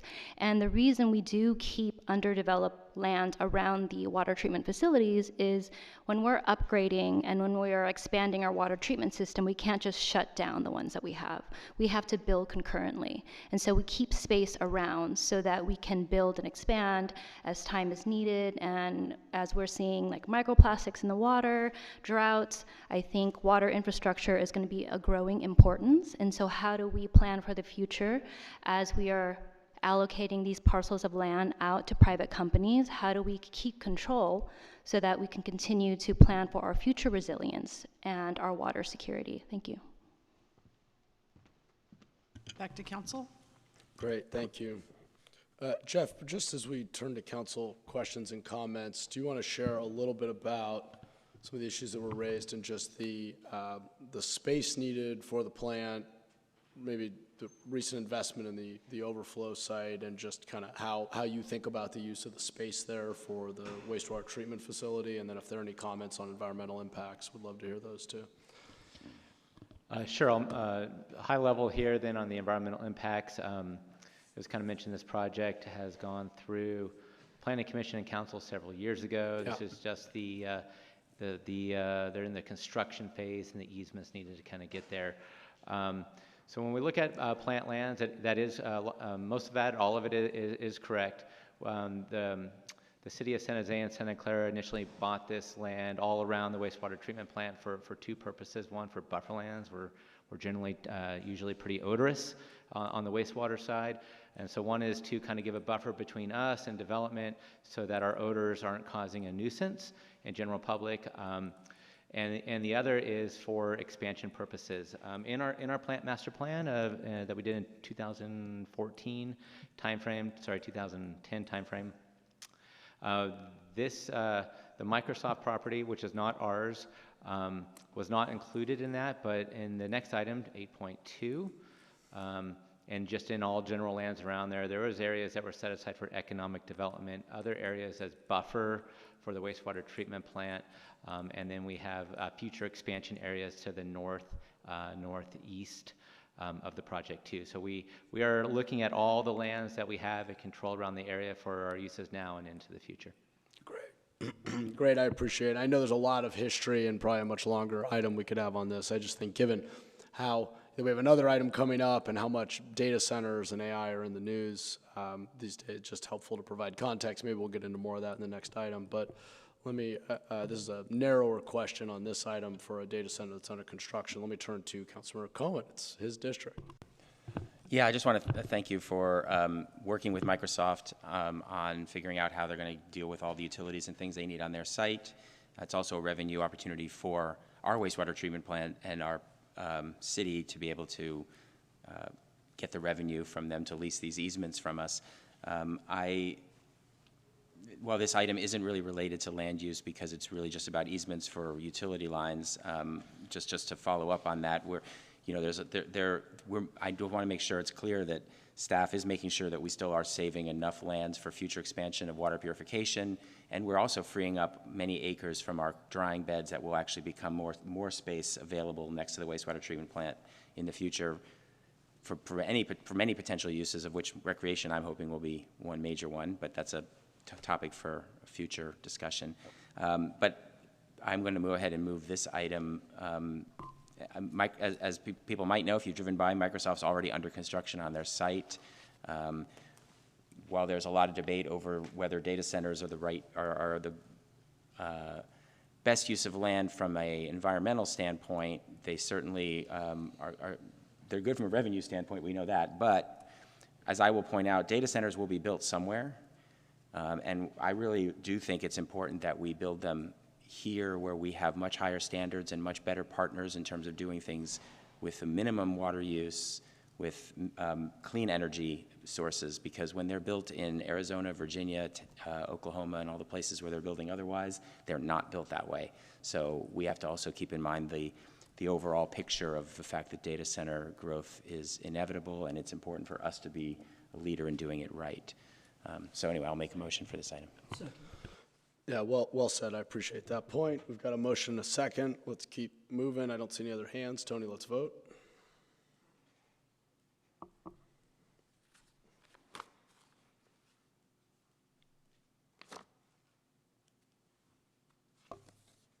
Motion passes unanimously. Okay, thank you all for the presentation. We're on to item 8.2. This is the request for, and if Councilmember Tordillos, would you mind grabbing the Vice Mayor while you're back there? Thank you.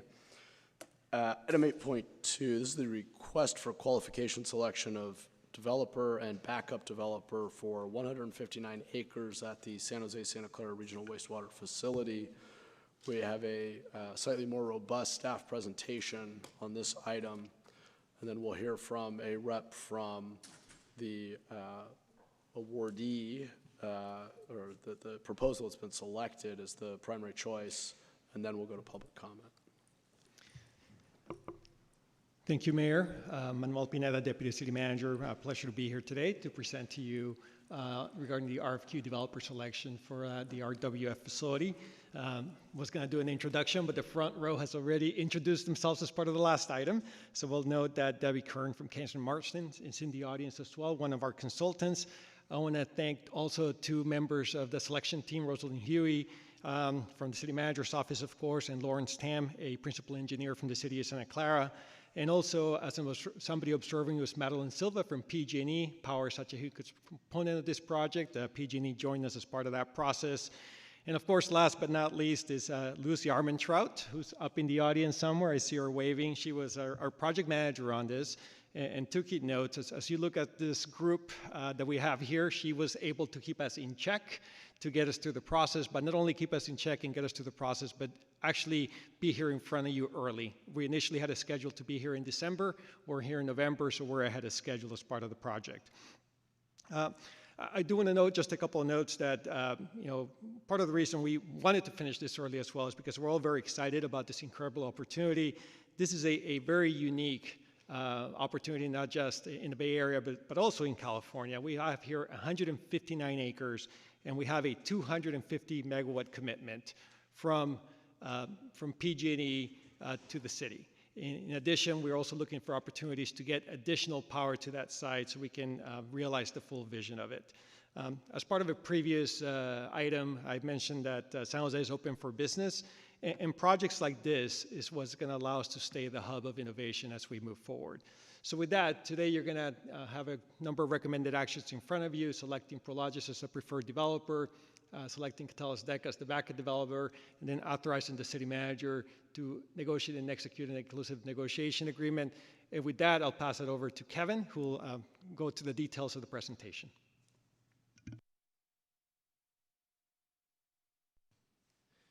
Thank you, Manuel. Hello again, Kevin Ice, Director of Real Estate, Assistant to the City Manager. So running through the background of this development opportunity, the 159 acres is owned by the Regional Wastewater Facility, or RWF, which is co-owned by the cities of Santa Clara and San Jose. And San Jose staff are representing the RWF in this process as the administrating agency. The 159 acres are part of the RWF's buffer lands. And the plant purchased these lands in 1998 to prevent odor-sensitive uses from being constructed because odor complaints are a regulatory issue. The RWF completed a master plan in 2013, which was certified through CEQA, and which identified industrial uses on the buffer lands. It also set aside 40 acres as recreation lands and 180 acres for burrowing owl habitat, which was later protected in a conservation easement and increased to 201 acres through a private donation. This land requires infrastructure investment to develop. While there's lots of infrastructure underground, it's not actively serving the site. For example, the property's sanitary sewer cannot tie into the 6-foot force main that traverses the property and supplies the RWF. However, there are positive variables that signal this is an optimal time to advance development on the property. The current real estate market pays a premium for the types of industrial uses that are served with sufficient power, and there's 250 megawatts available from current supply dedicated to the property. CBRE research shows the San Jose industrial market is outperforming other regions with an industrial vacancy rate of 4.1%, which is the lowest of 18 major Western US markets tracked in their research, and below the Western average of 7.4% and the national average of 6.6%. By capitalizing on this opportunity, we will maximize ground lease rents that will go to the regional wastewater facility and benefit ratepayers. This figure shows the 2013 Plant Master Plan land use diagram. The 159 acres are shown at the bottom of the figure, adjacent to Highway 237. Calls for office R&D, light industrial, combined commercial industrial, and retail uses. The EIR for the master plan analyzed this range of uses, and we expect that a new land use proposal, consistent with the highest and best use of the property, will need to be analyzed again under CEQA.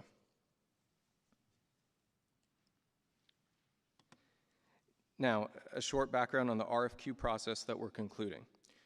This was a request for qualifications of a developer and not a call for development proposals, meaning the submittals that we received are conceptual only, and details of the ultimate land use will need to be determined and a corresponding CEQA process completed. We began this RFQ process by running a request for qualifications to secure a planning and development consultant, where we selected Kaiser Marston to advise and help define our solicitation. We issued the developer solicitation in May of this year and received 3 qualified responses from interested developers: Trammell Crow, Catalyst Deca, and Prologis. The panel that reviewed these responses included staff from the cities of San Jose and Santa Clara.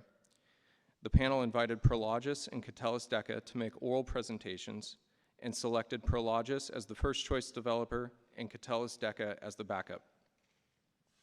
The panel issued a notice of intended award, and the protest period passed without a challenge being made. On November 13, the Treatment Plant Advisory Committee, or TPAC, heard the panel's decision and unanimously approved their support for staff's recommendation today. Now to run through the submittals, very briefly.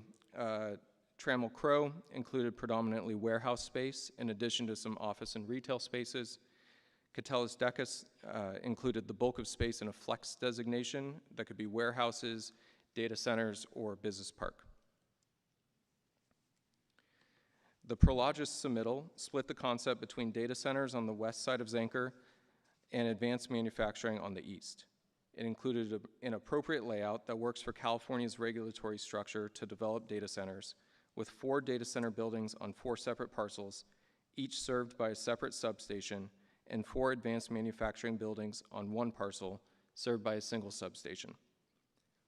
Prologis is headquartered in San Francisco and has a global portfolio of 1.3 billion square feet of building space and $215 billion in assets under management. Prologis is capable and prepared to self-finance 100% of the infrastructure and development costs, and the submittal included a simple ground lease structure with a reasonable rate of return for the developer. So this figure is showing the Prologis concept. Again, this is illustrative only and subject to change as a project is designed and analyzed under CEQA. This shows approximately 1.6 million square feet of data centers and 785,000 square feet of advanced manufacturing space. These are the highest and best uses that will deliver the best return to the regional wastewater facility under the ground lease. And now to expand on why Prologis stood out to the panel as the winning respondent, I'll pass it to Manuel to discuss the approach to data center development. Yeah, I think it's very important to note that the design is just for illustrative purposes. He clearly showed a really detailed and forward approach to data center development in California. The fact that the buildings were sized to really maximize the flexibility and take advantage of California rules and regulations as it relates to data centers. We also had each data center in its own parcel of land with its individual substation, which gives you a lot of flexibility with what ultimately you might want to do and who you might serve with through those data centers. Working with the land use plan that was proposed, there was a clear path to maximizing that 250 megawatts that have been committed by PG&E as part of the San Jose PG&E agreement, but also based on the way it was laid out and proposed as a concept, also showed a path forward to also maximize future power use as part of it. So that was really a winning concept as we're looking at maximizing near-term and long-term development when it relates to data center in the RWF property. Okay, so proper utilization of the available power drives the highest and best use that will result in the greatest lease payments to the RWF, benefiting ratepayers, but also the greatest tax benefits to the city of San Jose. We estimate generation of $12 million in utility taxes from data centers in phase 1 and $24 million after full build-out. Including the advanced manufacturing, at full build-out, we estimate $27 million total in utility taxes annually to the general fund. The city's share of property taxes levied on public lands as possessory interest taxes through the county increases our estimated tax revenue to greater than $30 million annually at full build-out. For next steps, if council approves staff's recommendation, the city manager will be authorized to negotiate and execute an exclusive negotiating agreement, or ENA. Staff have not negotiated with Prologis, and this process will begin after we enter into the ENA. Santa Clara City Council will hear the panel's recommendation on December 16 for Santa Clara to sign on to the ENA as well. The ENA will allow us to open negotiations with the backup developer if our terms are not being met. The ENA will run for a period of 2 years with 3 one-year extensions at our discretion so we can keep the process going provided we're satisfied with the progress being made. Under the ENA, the developer will design the land use, infrastructure, phasing, and financing plans and run the project through CEQA review. Based on this, we'll negotiate terms of a ground lease. After CEQA review is completed, we'll return to council for authorization to enter into the ground lease. And finally, we want to call out key considerations that we know our developer will need to address during the project design. First, we want to see robust outreach to the El Viso community to understand its perspective and gain their input. We're also looking to the future of the 40 acres called out in the Plant Master Plan for recreation or other parklands. The burrowing owl habitat adjacent to these lands is important, and we want to see collaboration with stakeholders like the Santa Clara Valley Habitat Agency and the Open Space Authority, and incorporation of wildlife-friendly development standards. We want to see engagement with the labor community, and I'm confident that Prologis understands that this is an expectation on them. And finally, a project of this scale provides an opportunity for San Jose to be on the leading edge of sustainable development. With data centers, it's important that there are measures taken to mitigate consumption of power and water, and a development of this scale affords an opportunity to innovate.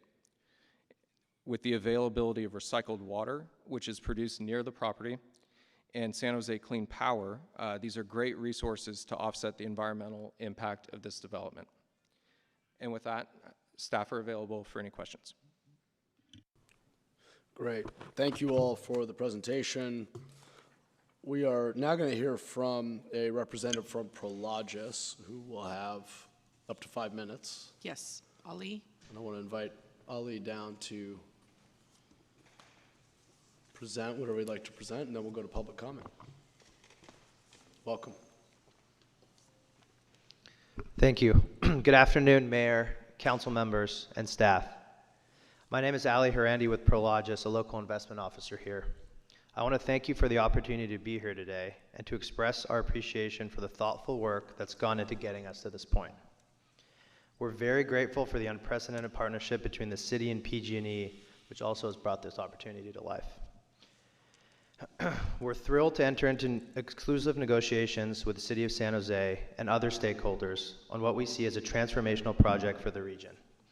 Together, we're looking at more than 150 acres with the potential to anchor advanced manufacturing, digital infrastructure, and data center development, creating a new hub of innovation and economic vitality here in San Jose. As a company with deep roots in the Bay Area, Prologis considers itself part of the fabric of Silicon Valley. We're proud to be a local partner that understands this market and the city's vision for sustainable, inclusive growth.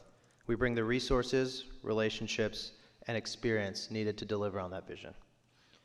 Prologis has a long record of working with cities and the building trades to deliver complex projects responsibly. Across the state, we've partnered with labor to create quality union jobs, uphold high safety standards, and deliver lasting community benefits. That same approach will guide us here in San Jose. We also recognize the importance of environmental stewardship in every phase of development, and we're committed to advancing the city's climate and sustainability goals. In closing, I really want to thank council and staff for their leadership and vision. This is an exciting moment for the city, an exciting moment for Prologis, and we're eager to move forward collaboratively and with purpose. Together, we can deliver a project that sets a new standard for what responsible development looks like here in Silicon Valley. Thank you again, and we look forward to hitting the ground running in short order. Great, thank you very much. Tony, let's go to public comment. Yes, when I call your name, please come down. You can speak in any order. Jack McGovern, Will Smith, Danny Mangan, and Doug Block to start. It could be Black, but it looks like Block.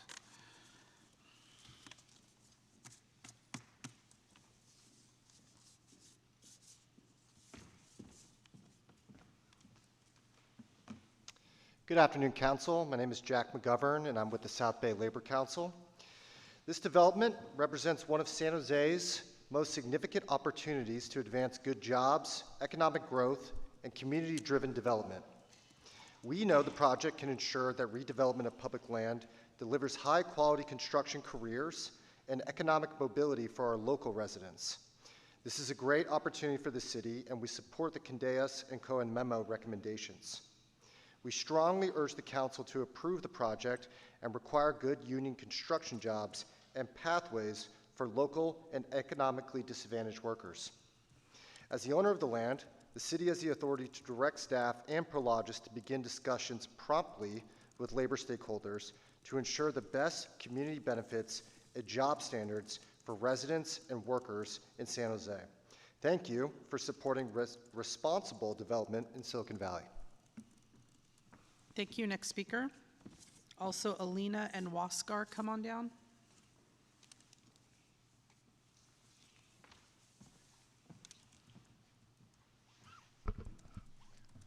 Good afternoon, Mayor Mahan, members of the council.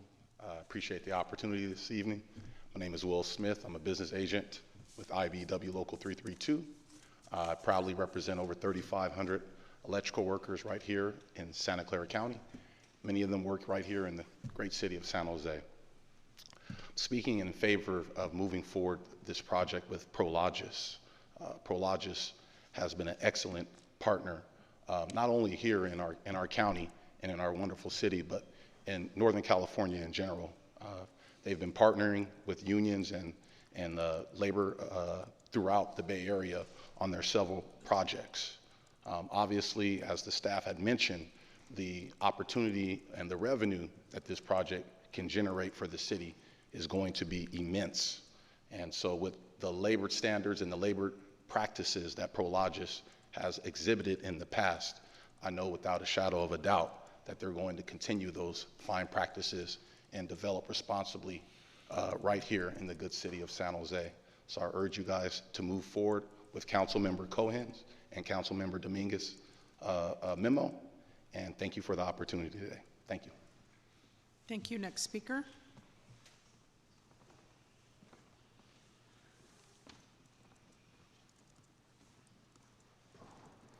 All right, good afternoon, Mayor, Council members. My name is Danny Mangan. I'm a union representative for Sprinkler Fitters, Local 483. My local is a an affiliate of the Santa Clara County Building Trades and also part of the MEPC group in the area. Our unions have had a long-standing regional agreement with Prologis, and we built industrial facilities all throughout the Bay Area, including right here in San Jose. And, you know, I'm also proud to say that we're building all the major data centers in the area under project labor agreements, and you know, that ensures that these large, complex projects are being done safely, efficiently, and also utilizing highly skilled and trained and a local workforce. And this project deserves the same standards, and so it should be built union, and our members are ready to work on it and build this project. I also just want to highlight our apprenticeship program and our pre-apprenticeship program, just for offering avenues for San Jose residents to obtain a career in construction and earn good union wages and benefits. And you know, lastly, I just want to thank Council Members Candelas and Cohen for their memo, and I strongly support the memo for highlighting the importance of strong labor standards on a project of this scale. So thank you for your time. Appreciate it. Thank you. Next speaker. Good afternoon, Mayor and Council. My name is Doug Block, and I'm with the Silicon Valley MEPS, which includes the last two speakers, and also UA Local 393 and Sheet Metal Workers Local 104. And together we are the largest affiliates of the Santa Clara and San Benito County Building Trades Councils. And I'm happy to report that the MEPS have a regional agreement, I think, which has been mentioned with Prologis. And we're bringing that to this project. I also personally helped to negotiate what I believe was the first project labor agreement and community benefits agreement that Prologis ever agreed to back in 2012 in the city of Oakland, which was historic, on a very large city-owned parcel for a massive development project just like this. And that project brought a lot of very good paying union construction jobs to workers in the area and people that we cared about, just like this project is going to do if it gets approved.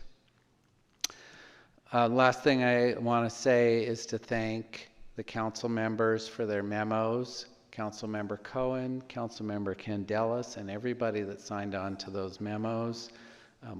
We all have willing partners here, and we appreciate your partnership as well, and we ask for your support for this item. And thank you, staff, for selecting Prologis. Thank you. Next speaker. Also, Oscar, come on down, and Jordan. Hello again. So I have seen that this is providing jobs, and I do understand that. In regards to the proposals, I think that there was only 3 proposals submitted, even though, according to the mayor, hyperscalers are scouring the world for land and power, yet we only received 3 proposals. Additionally, Prologis has never completed a construction project of this hyperscale data center, of this scale. They only have, at least on the public record, 130 megawatt conversion of an old building into a hyperscale data center. And like Councilmember Cohen was saying about this being modern and it's going to be different here, what I'd like to see an explicit discussion and details on how and why and how we're going to hold them accountable. And so in terms of how is this going to be sustainable, what is the energy source and what is the transparency between clean and fossil fuel electricity? Before approval, is the developer going to close the expected energy mix that they will consume? Will there be full disclosure on water cooling, evaporative cooling, liquid to air systems cooling? And what about drought years? Additionally, does PG&E carry any liability for this disruption of if there was a large load customer to drop off? For example, in the implementation agreement, it states that initial service may require customer action during transmission contingencies if there are stresses on the grid. So to me, that sounds unstable. And how are we addressing, these instabilities, and how are we going to address community concerns? I know that there's a lot of talk about revenue and tax dollars, but there should also be equal concern for the future of present and future generations and the sustainability of our environment. And I know that, Tordios, you campaigned really aggressively on PG&E with your opponent, and so I'm very... Thank you. Next speaker. Dashiell Leeds, Linda Hutchins-Knowles, and Kenneth, come on down. Good afternoon, Mayor and Council. Huáscar Castro Working Partnerships. Would like to express support for all the memos that have been laid out into this item, and really would like to highlight the memo, the single signer that was put forth by Councilmember Cohen, which intentionally lays the path to begin these conversations around community benefits and development agreement. Public land use initiatives warrant conversations and negotiations that are rooted in moving good jobs forward and community benefits. As previously mentioned, we've seen this developer do a similar agreement in the city of Oakland, which really resulted in moving a project forward and creating good jobs and other really big economic mobility opportunities. So we really look forward to setting forth that process where this project can continue to move forward and the developer begins to engage with our partners in labor. Thank you very much. Thank you. Next speaker. Jordan Moldow, District 3. First of all, I thought all the points that Alina made were really good, so I urge you to consider all the points made by Alina. To the extent that I assume that this action is going to be approved today, I think it does make sense to approve the 3 memos in addition to whatever the staff recommendation is. I do think that the memos seemed a little weak to me. There was a lot of like, well, we recommend you consider the owl habitat, and we recommend that you consider San Jose clean energy.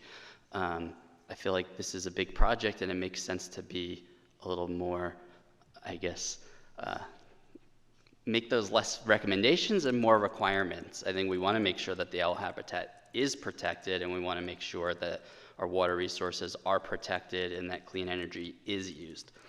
But some of my concerns about building data centers, specifically in Alviso, this is a sensitive habitat. These are future or present floodplains that might be underwater as sea levels continue to rise. And when floods happen, we do need empty spaces where the floodwaters can drain to, as opposed to flooding our businesses and our homes. I'm concerned about, as much as we say, well, we'll invest in San Jose clean energy, there's only a finite amount of clean energy, and with the current federal landscape around the EPA and tariffs, I'm concerned it might be incredibly difficult to increase the amount of clean energy at the rate we need for these hyperscaler data centers. And if we're not able to do that because of federal regulations, then we're going to see more dirty energy replace it. And so I'm concerned about that. And to the extent that we build data centers, there's lots of underutilized land in North San Jose outside of Alviso, and I'd prefer to see us use those kinds of lands. Thank you. Thank you. Next speaker. Good afternoon, Mayor and council members. Thank you for giving me a time to speak today. My name is Oscar Maceriegos. I'm a representative with the Carpenters Union, representing about 3,500 members here in Santa Clara County, more specific about the 2,000 members in the city of San Jose. I want to start off by thanking Councilmember Cohen for your memo. Also want to thank Council members Candelas, Ortiz, and Campos for your memos, and encourage the inclusion of the NorCal Carpenters Unions to the memorandum. And I did want to ask to please, if this project goes to a PLA or workforce, to please include the NorCal Carpenters Union into the negotiations, as we're our own entity separate from the building trades. I did have this whole other speech kind of prepared and whatnot, but I don't think I'm gonna have time for all that. So more than anything, just want to encourage labor standards in this project, as mostly everybody's sitting here talking about. And yeah, this project's gonna be great. Thank you for your time. Thank you. Next speaker. Also, I have called all of the cards, so if you submitted a card and did not hear your name, now's the time to line up. Good evening, Mayor, Council member. My name is Kenneth Doe. I've been a lifelong San Jose residents for over 45 years.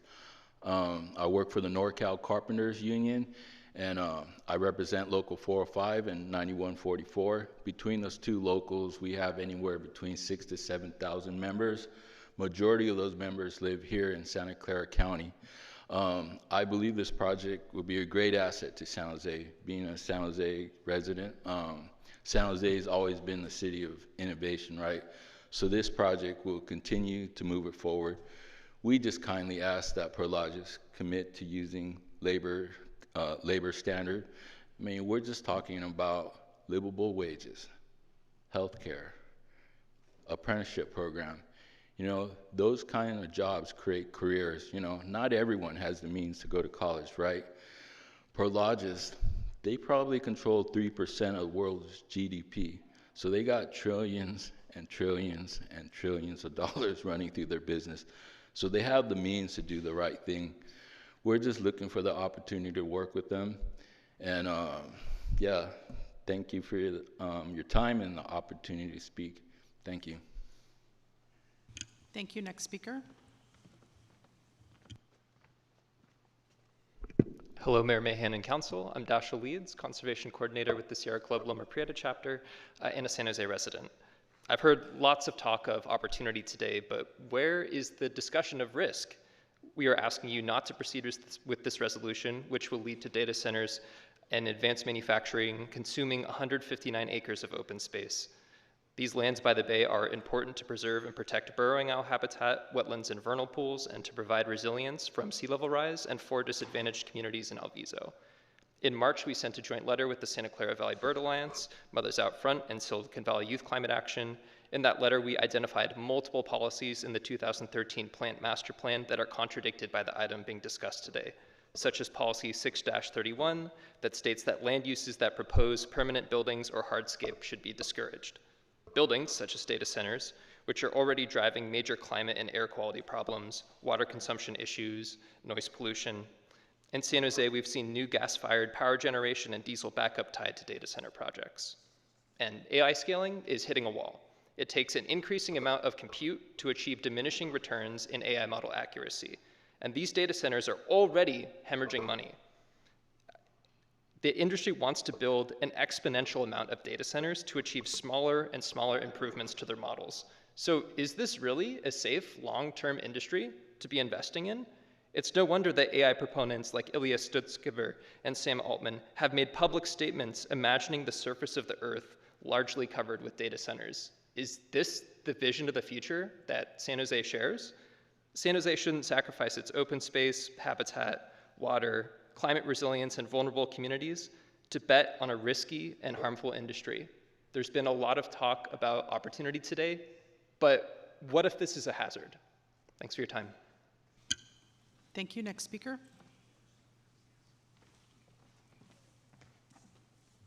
Good afternoon, Mayor Mahan, Vice Mayor Foley, and council members. My name is Linda Hutchins-Knowles. I'm the co-founder and team coordinator of Mothers Out Front Silicon Valley and a District 9 resident. I'm speaking today in opposition to this plan. I feel that it is a risk to our community, as the previous speaker mentioned, and especially to our climate resilience. Recently, Mothers Out Front Silicon Valley participated with the city and Spur on a public input session on the Climate Adaptation and Resilience Plan, the CARP. And that is a really great thing that the city is working on. This land, the best use of this land is for absorption of sea level rise and floodwaters from the Coyote Creek. It is not a place to put hardscapes. You are going to be stealing from our future resilience by allowing a data center to be put there. It's the worst possible place for a data center. Also, as previous speakers mentioned, there are enormous energy and water costs. And I appreciate the memo from, sorry, I just lost my notes, from I think it was Campos and Candelas, and I'm sorry, two others. Here we go. Ortiz and Casey about environmental safeguards. That is really important, and if you are going to go ahead and approve this, which I really hope you won't, but it looks like that's where it's going, please make that stronger. Number one, the energy should be renewable, clean energy. You should prohibit the use of gas-powered fuel cells to back up the data center, because that is with hydrogen that is produced with, or it's with gas methane. And second, the water, potable water is better than reclaimed water is better than potable water, but the scale of the water you're talking about, hyperscalers, our water system was built for daily use. It was not built for this. You are putting at risk our water resilience in a city that's at risk of drought. And finally, the harm to the community. This is located in a low-income community that it's really harmful to put in more industrial pollution in that community. So I hope that you will vote no. Thank you. That's your time. Back to council. All right, thank you, Tony. Thank you to all of our public speakers representing a diversity of views. I appreciate that. I wanted to say a few words on the project and give a little bit of context, and then I'll turn to colleagues, starting with Councilmember Cohen. First I want to thank our city team, City Manager McGuire, Manuel Pineda, the Environmental Services Department, our real estate team, external partners, including PG&E and the City of Santa Clara, and of course the members of the TPAC board for years of planning and coordination that got us to this point. This is not a new idea. This is something that has actually been planned for years. And I'll talk a little bit about the specific opportunity, but I just want to note on a couple of the questions that came up. I think it's fair to raise the questions and have concerns. There's a lot of discussion about this massive build out of data centers, that we're going through another technological revolution. Reminds me a little bit of growing up in the late 80s and through the 90s as kind of the internet was emerging, and there was a lot of change and disruption and dislocation. This one's a little more energy intensive in some ways, but so it's right to ask the question about power, water, job displacement, and there are things we can do to do it better, to mitigate. I think Councilmember Cohen made one of the most important points on the last item, which is we sometimes, in striving to live up to our values, say no and end up just pushing investment to other places that are less innovative and have lower standards. I think we've effectively, not intentionally, but at times we've done that with housing, where we're paving over fertile farmland and other places for low-density housing that's putting people in their cars 2 hours each way.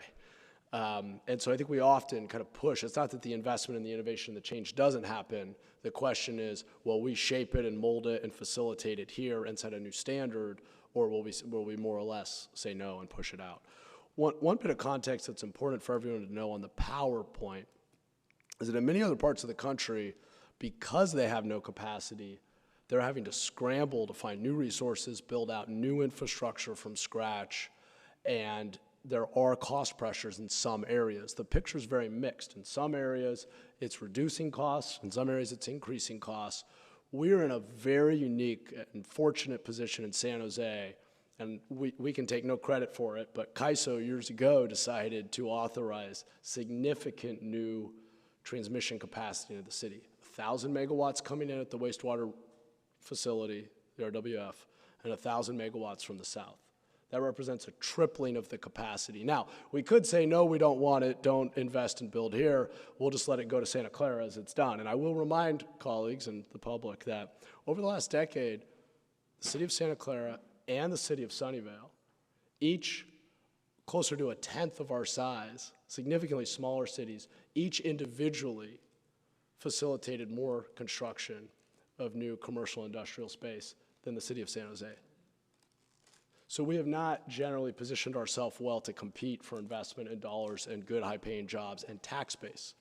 It's worth noting, I'm glad we stole Manuel back and brought him back to the city of San Jose, but when he was over there, he and others helped private investors build dozens of data centers, and there's a reason that the city of Santa Clara has about a third higher tax revenue per resident, and therefore about a third higher staffing and quality of services in all departments, public safety, libraries, roads, parks, et cetera. So the power is there and it's being built as we speak. Now, it's up to us if we want to use it or have it just flow to the rest of Silicon Valley, but the power's there. In fact, PG&E's estimate is for every additional gigawatt on the grid here in Silicon Valley, because those lines are already coming in, we're actually in a position to reduce the per unit cost of power. In fact, reduce rates by about 1% or 2% per gigawatt of new load. Because the infrastructure's there, and it's being built, and the power's being built out, the capacity's being contracted. So if you have more large load users, you spread the cost of that across more people, which brings down the unit cost for all of us. So we're in a different position than, say, Wisconsin or Minnesota or many other parts of the country. So I just want to note that. On Prologis and their experience and whether or not this is the highest and best use and the best applicant, I would say, having looked at the 3 finalists, not the only 3 submissions, but the 3 finalists. In fact, this went out to 19,000 potential, as I read in the staff memo. There was a lot of interest in conversations, but of the 3 finalists, I do think this is the highest and best use. And Prologis is, it's just worth noting, headquartered in San Francisco, largest property owner in the United States, largest commercial and industrial property owner in the world, developer and owner in the world, #1 contributor to the tax base in the state of California. So we're not talking about a partner without a track record.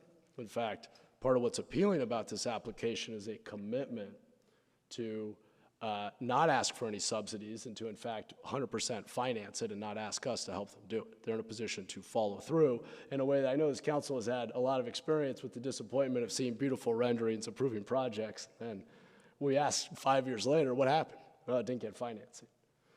So if anybody's going to deliver on this project, it would be Prologis. And then on the tax base point, and I don't think tax base is the be-all, end-all, but it's important. We want to create jobs. We want the innovation economy to stay here. Cities are never stagnant. They're either growing and evolving and attracting new investment and continuing to grow and change, or they're stagnating, declining, and ultimately we're losing. And it's hard to pay off debt and things get worse. So I'd rather be a city that is growing. In this case, this project on land that is not suitable for residential, hotel, or retail because of the location and the odors, you can't put housing here, just to be clear. This is a project that, once fully built out, will generate over $30 million a year just for the city, millions more for school districts, the county, the state. So we're talking about tens of millions of dollars of revenue. And to me, one of the things I was looking for, and I was pleased to see in this proposal, was not just data centers, but a commitment to also invest in a more balanced campus that offered the possibility of advanced manufacturing. Because San Jose is also unique in being a city where we're what Made in America looks like in the 21st century. 17% of our jobs are in manufacturing still. There, of the big cities in the country, very few that come even close to that ratio. So we still make stuff. And the great thing about making things is those are good, high-paying jobs. And so the advanced manufacturing component of this, I think, is really special and something where we want to continue to have an edge in hardware and making things. So I think there's a lot to like about the project. I do think it's important that we continue to use San Jose Clean Energy to push the envelope on the highest mix of renewable, because we have some control here over how it's powered. That's important. I do think tapping into and using this as a way to facilitate demand for recycled water and actually expand that infrastructure. Again, if you're not growing, then there's no way to expand and do more purified and recycled water because there's no investment. So that's a great opportunity. The tax base is a great opportunity. On the point about labor, I appreciate colleagues' memos. I will admit, given Prologis's regional agreement with labor and long track record, I figured that was kind of baked in. But given that there could be a fallback to a second if things didn't work out in the exclusive negotiating agreement, and just to make clear what our values are, I think it makes sense, and I'll support the memos as long as they provide enough flexibility for that negotiating period and opportunity to kind of work through that. As we do with other projects. But overall, I think this is a site that is going to either continue to sit on paper, colored in as economic development, but sit as an empty field and do nothing for the community, for the tax base, for our ability to deliver services. By the way, it also pays rent to the wastewater treatment facility, which means lower pressure on rates for the treatment facility as well. So anyway, I think there's a lot to like here.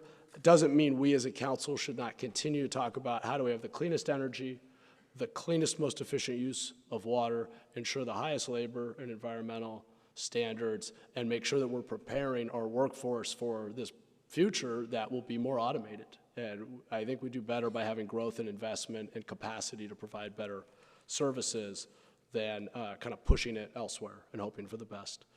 So I'll be supporting the staff recommendation, but I want to turn to someone who I know has also followed data centers and advanced manufacturing, and it seems like everything's going on up in D4 these days. So Councilmember Cohen, I'll turn to you.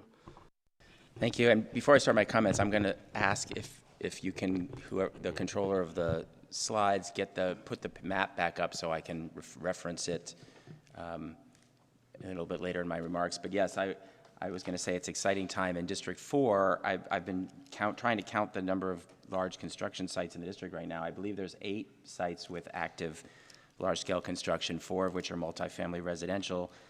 3 are manufacturing R&D data center sites. We have Second Harvest headquarters, so we have a lot of exciting things happening in the District 4, and there's another 5 or 6 projects actually on paper that could be within a year or 2 of construction, not including this, because this isn't within a year or 2 of construction. I think it's an important point to start by saying this is the first step of several that needs to happen, and this is a qualification of an exclusive partner to start to master plan a site, which would still require coming back to council for a development agreement in the future, probably, I would imagine, at least a couple years away before that would get to that stage, and then have more detail at that time of what the project entails, what agreements are in place, and more details of design. And to the points of some of the comments before, if in fact data centers no longer are the highest best use, there's no data center being built on it, being put in the ground in the next year or 2, and with 2 or 3 years, we should actually know better about the demand and needs on the types of use on the site. So I think that's important. I wanted to actually. Maybe you don't have a map in here that is larger of the more of the regional.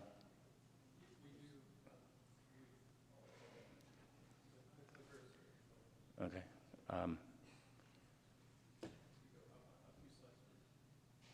There you go. Okay, so I just wanted to just kind of point out kind of larger overall land use in the region. The property that we're just dealing with is the property that fronts 237, Highway 237 and Zanker Road.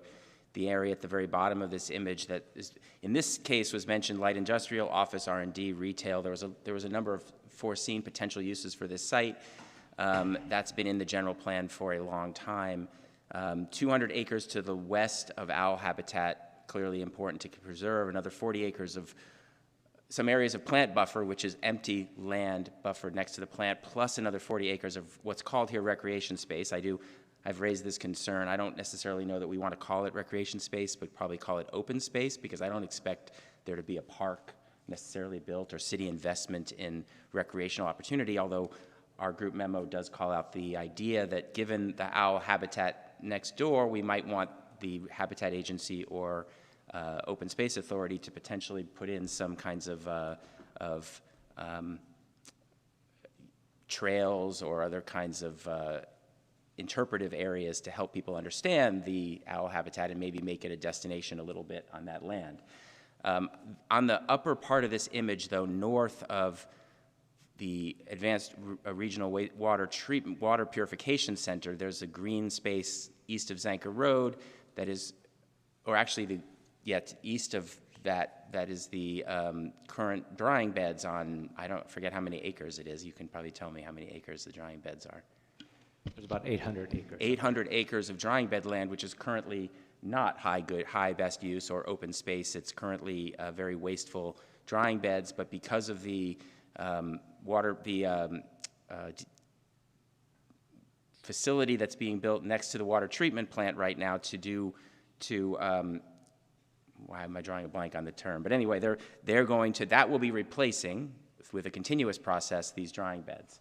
That will be commissioned early in 2026, and we will be decommissioning over the next decade the drying beds, opening 800 acres of buffer land next to the bay, which is the real good place to make sure we have the natural wetland buffers between the bay and North San Jose and Alviso.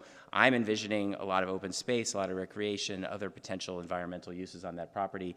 So I think we ought to be thinking in context of the entire region and how lands will be repurposed going forward as we think about this space. I want to thank Prologis for their interest in this site and for being what I've heard is a really, really strong partner of many of the interests that we have in the city of San Jose. and for being a willing partner on a lot of the labor recommendations that have come forward to help make sure that we have good jobs that will be created at this site at the time that the site is moving forward with construction. I want to thank all of the folks who spoke to me over the last couple of weeks about concerns at the site. We made sure in our group memo to take into account good bird management plans for protecting owl habitat. I want to be clear, I guess the language doesn't sound strong enough, the words recommend and consider, but I think it's pretty clear that we are, at some point, when this comes back for a development agreement, we'll make sure that the items under the bird protection are baked into the project coming forward. Also, while there's a list of potential environmental innovations that can be used on the site, the use of San Jose Clean Energy to me is a non-negotiable, but it's among the list of other things that need to be considered as the project moves forward. I will say that over the years that we've been talking about work at this site, I've had several different interested parties who have talked to me about potentially making this site a model for environmentally responsible development. That would include net zero development. It would include doing some cogeneration on site. It would include power generation locally that requires less importing of energy. And I'm excited by a lot of what I've heard, and I just want to make sure, I hope that moving forward, Prologis will consider a lot of these kind of ideas and input to make this a real model for what can be done on a large property when we're doing economic development. And then want to also point out that we did have we had a presentation here and a commendation in the spring from folks who are very excited about the recognition of Thomas Foon Chu. His street runs right through this property, Thomas Foon Chu Way, so I want to make sure that moving forward we find a suitable alternative location for Thomas Foon Chu Way to make sure that he's still recognized appropriately in the region where he had his canneries many years ago. And by the way, the legacy of Alviso was as an industrial manufacturing site with all the canneries that were there in the past and the trains that came in and out and the shipping that came in and out of Alviso. So the legacy of manufacturing is strong in that community. So I'm going to make a motion combining the memos that were submitted, the memo, well, first of all, the staff recommendation. Secondly, the memo co-authored by myself, Vice Mayor Foley, Councilmembers Tordillos, Kamei, and Mayor Mahan. The memo that was submitted by Councilmembers Candelas, Campos, Ortiz, and Casey.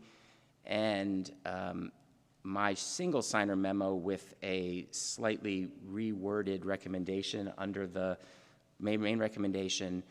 I'm just going to read this out, and I can actually send the new text to Tony after.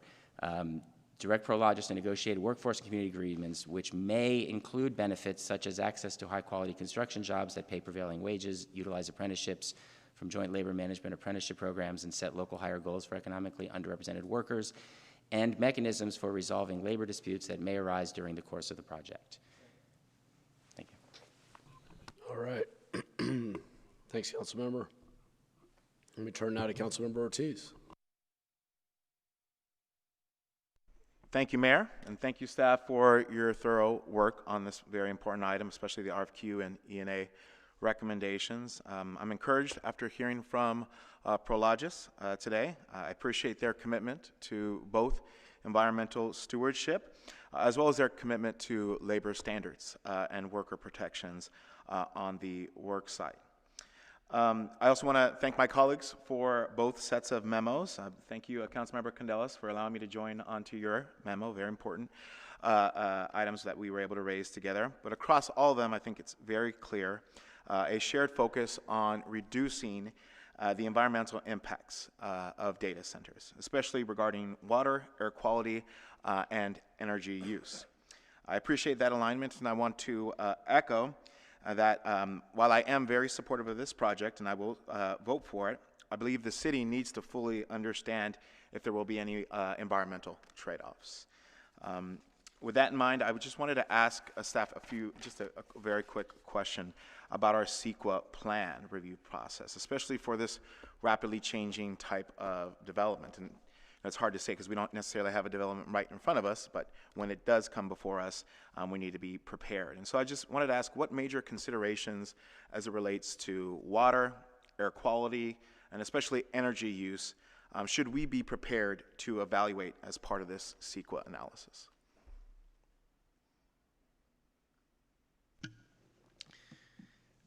Thank you, Councilmember Ortiz. As part of the project, this project will be required to follow all CEQA requirements, as well as with any other project. That will include all those elements related to water use, energy use, as well as any other elements. I think some of the key items that are significant for us here that we already mentioned is when we do that CEQA analysis that we do have San Jose Clean Energy, which provides a significant amount of renewable energy and carbon-free energy, as well as the proximity to recycle water. But we will look at the all the project. Prologis will have to look at that, disclose what the analysis is and what any impacts are. We're still a ways away from getting to that point, right? We'll have to kind of work with them on a project and everything, but they'll have to fully analyze all CEQA items, including the ones you mentioned. Great, thank you. So, for example, if there are any environmental impacts to the conditions of water surrounding that community, or I don't know, for example, if their energy use is at a point where it may increase cost to ratepayers. Just saying, not saying that that's what this project will result in. Will that be flagged for us through the CEQA process? Well, typically, the cost of energy is not a CEQA issue, but we'll definitely look at energy needs and how those energies are going to be met. I will note that an incredible highlight for this project is if you look at the agreement with PG&E, that the first 250 megawatts are actually within existing capacity. They're going to be fed by the existing Los Esteros to 230 kV substation. One of the key items that's come up with our work with PG&E over the last 7 months is that PG&E, because their system's so big, they actually do have existing capacity where certain projects don't have to wait for the transmission lines that the mayor mentioned. And this project specifically is being fed by Los Esteros plant next to it. So we will definitely look at the current 250 megawatt commitment. We will look at the additional 250 megawatts, where that would come from and what projects would be required. And we would look at how that fits within the overall capacity that PG&E has to provide. Great, thank you. I think there's, for me, I mentioned in regards to data centers in the past, I just want to make sure that, the decisions we make are aligned with our very own climate goals and steps that we've made. And I don't think it's fair to, tie all that to this item, but I would like to see if we could have a study session in the future in regards to data centers, about, how to make sure that we're doing everything we can to be proper environmental stewards of our city, and, ways in which we can partner with future developers to reduce the impact. And so, but that's not, here nor there in regards to that project. I think it's just, we need to make sure we're thinking about that, and that is our North Star as future projects come in, because as we know, the economy is changing. This is going to be a new type of project that we're going to see more and more of, and so not necessarily fair to tie just to this project, but overall in the future. I'd like to, maybe we could develop some sort of checklist or standard of how we approach these projects.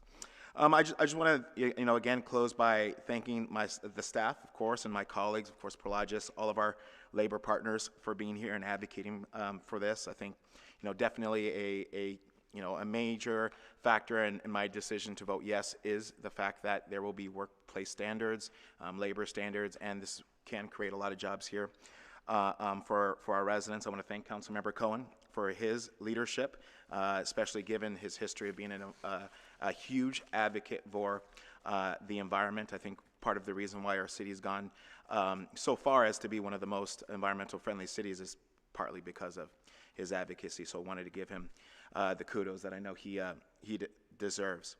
And also, I just want to also thank him for his memo as it relates to the project labor agreement and the community benefits agreement, which would allow the city and community to benefit directly from the value generated on this land. I guess just one final question. I guess this could be to Prologis. I know that there is an agreement, a regional agreement with labor, and I know that our memo specifically directs or recommends direction to meet with stakeholders like the building trades. Can you maybe just explain what the agreement currently is with labor? Is it with certain trades? Are we going to be opening the door for the entire building trades, just so that people can be a part of this conversation?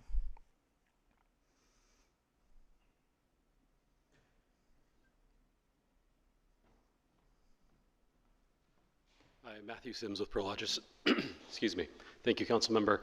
Yeah, our project agreements are project specific. They're unique to each project, and we weigh the benefits and the values of each project by project.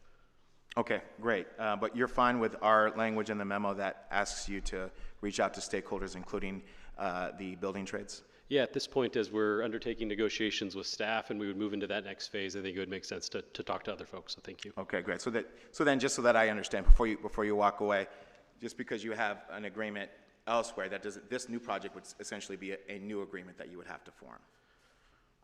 I think through the process, we would understand if our existing agreements are applicable or if we would need to look at something else. All right, thank you. Well, I look forward to these discussions. Thank you. Appreciate it. Great, thanks, Councilmember. Let's go to Councilmember Condelas. Thank you, Batman. I mean, Mayor. I just wanted to express my appreciation to staff and the stakeholders who came out to speak on this item. I know, Councilmember Cohen and I sit on TPAC, and I appreciate his leadership, especially with this blue memo that came out yesterday, explaining some of the concerns, especially around the folks who are going to be building these data centers. I also wanted to give a quick shout out to those folks from our Brown Act who signed on to the group memo, Councilmember Ortiz, Campos, and Councilmember Casey. I got you. Some of the commenters just left you out, but Mayor, I also wanted to ditto your point earlier as well about the city's precious industrial and commercial land and the urgent need to preserve and maximize its utilization. I think that's critical as we start evaluating these proposals. We have to be mindful at making sure that we're leaving our city and our future generations in a better place than where we're at now, and this is one of those unique opportunities to do so. And as mentioned, TPAC unanimously approved it last week, and for a unanimous approval on TPAC is not very common, kinda, right? But part of the reason behind our group memo specifically is to have an approach, and as staff engages in conversations with Prologis, where we have an eyes wide open approach to the impacts of data centers. We know the net benefit and the boon it is to our city with regards to low services, police, fire, and the tax benefit. But we want to make sure that we're addressing any potential environmental impacts, whether it's energy or water needs. And so I look forward to staff negotiating with Prologis and bringing us back a thoughtful and robust agreement that incorporates the feedback, not just from today's conversation, but from our memorandums. Thank you. Thanks, Councilmember. Appreciate your comments, your joke as well, and your service on TPAC. We'll go to Councilmember Tordios. Thank you, Mayor. And thank you also to staff, Prologis, and all of the members of the public who came out to speak today. I think a lot of very reasonable concerns about a project of this scale and what it might mean. But I want to just hone back in on something that I believe Councilmember Cohen and the Mayor both said, which is that we know from the market that data centers are going to continue to get built at large scales, regardless of what we do here. I was just looking at the most recent data, and just in the first 7 months of the year, nationwide, there were 125 data centers that broke ground. So clearly this is a sector that has a lot of demand. We know these are going to get built. The opportunity that we have here is for San Jose to actually join in some of that wealth and investment. And then, as was also said, make sure that locally we're building data centers that do have higher environmental standards than some of the ones that we see in other places in the country. And I know that, there was some concern that, maybe some of the environmental commitments in the memo, the language was not strong enough, the commitments were not rigorous enough. I just wanted to reinforce again that this is just the very first stage in the process, and that I imagine a lot of these details will be worked out in the city's negotiations with Prologis in the years ahead.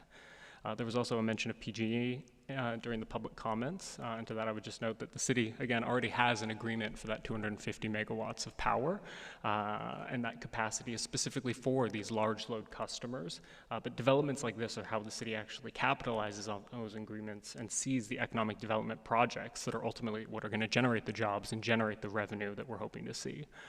We all know that the city has structural weaknesses in our budget. We have a shortage of jobs relative to our population, and that makes it really difficult to provide the level of service to our residents that they deserve.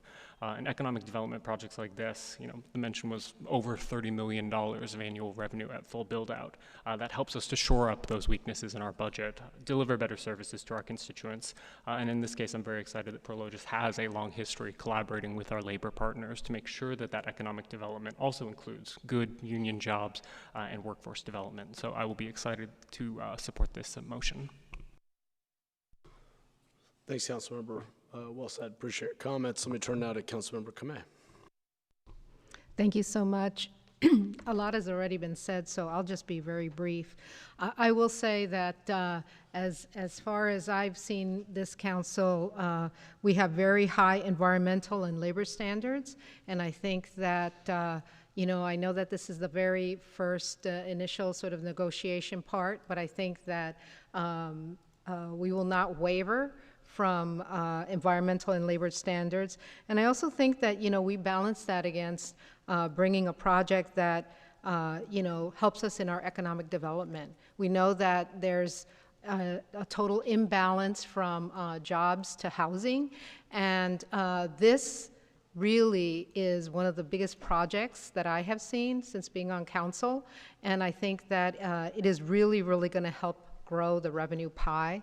So I'm very excited. I'm very excited at the choice that was made through our process. And I want to thank staff. This takes a lot of work to get to even this point. And we're not even to the building anything. So I really want to say thank you. I'd like to thank all of those who participated in getting us to this point. And I look forward to seeing some really, really exciting work and progress forward. So thank you, and I'll be supporting it as well. Great. Thank you, Councilmember. Appreciate you referencing the jobs to housing ratio. It's really relevant. Okay, appreciate all the comments, questions, including the thoughtful comments from the public. I believe we are ready to vote.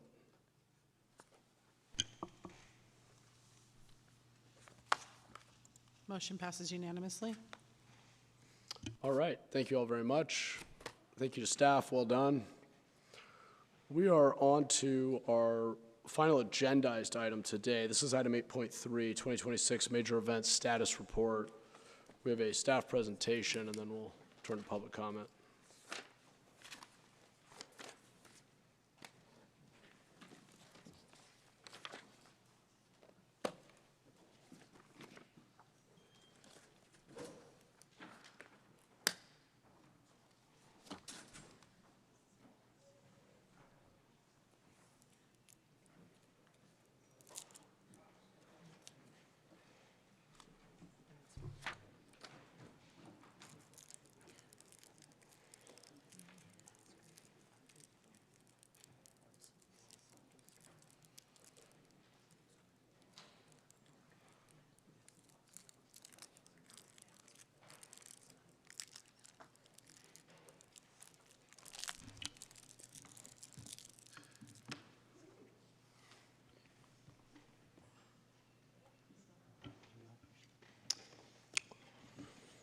Hello, Council.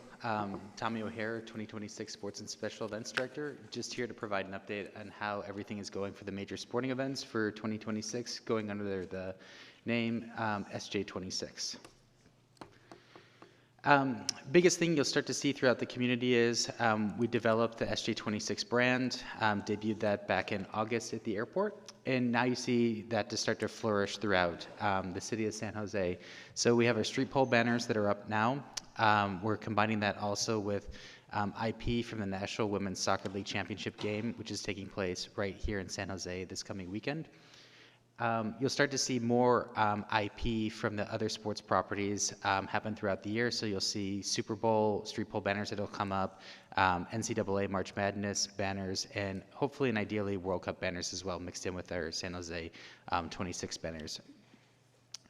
Our paid media campaign is running right now. It is focused on booking hotel rooms for the World Cup. And that's because related to the Super Bowl, people generally book their hotel rooms within 30 days of the Super Bowl once they know what the teams are. So focused on the World Cup hotel room bookings right now. Wayfinding, making really good progress on that. You'll start to see 10 new street signs that'll go up throughout San Jose, doing wayfinding, directing people to parks and restaurants and places like that. We also will put in sidewalk stencils to direct people during the major sporting events for SJ26, and also exploring potentially combining with the arts community to do some in-person wayfinding in a fun sort of theatrical way throughout San Jose.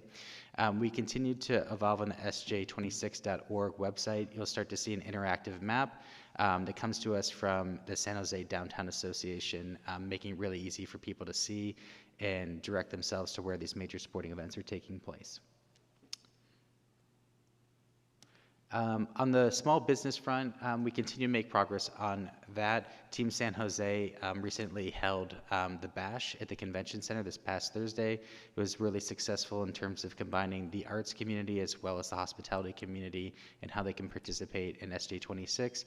The San Jose Downtown Association has created a small business toolkit that is available online, and we've also created a business toolkit link on the sj26.org website.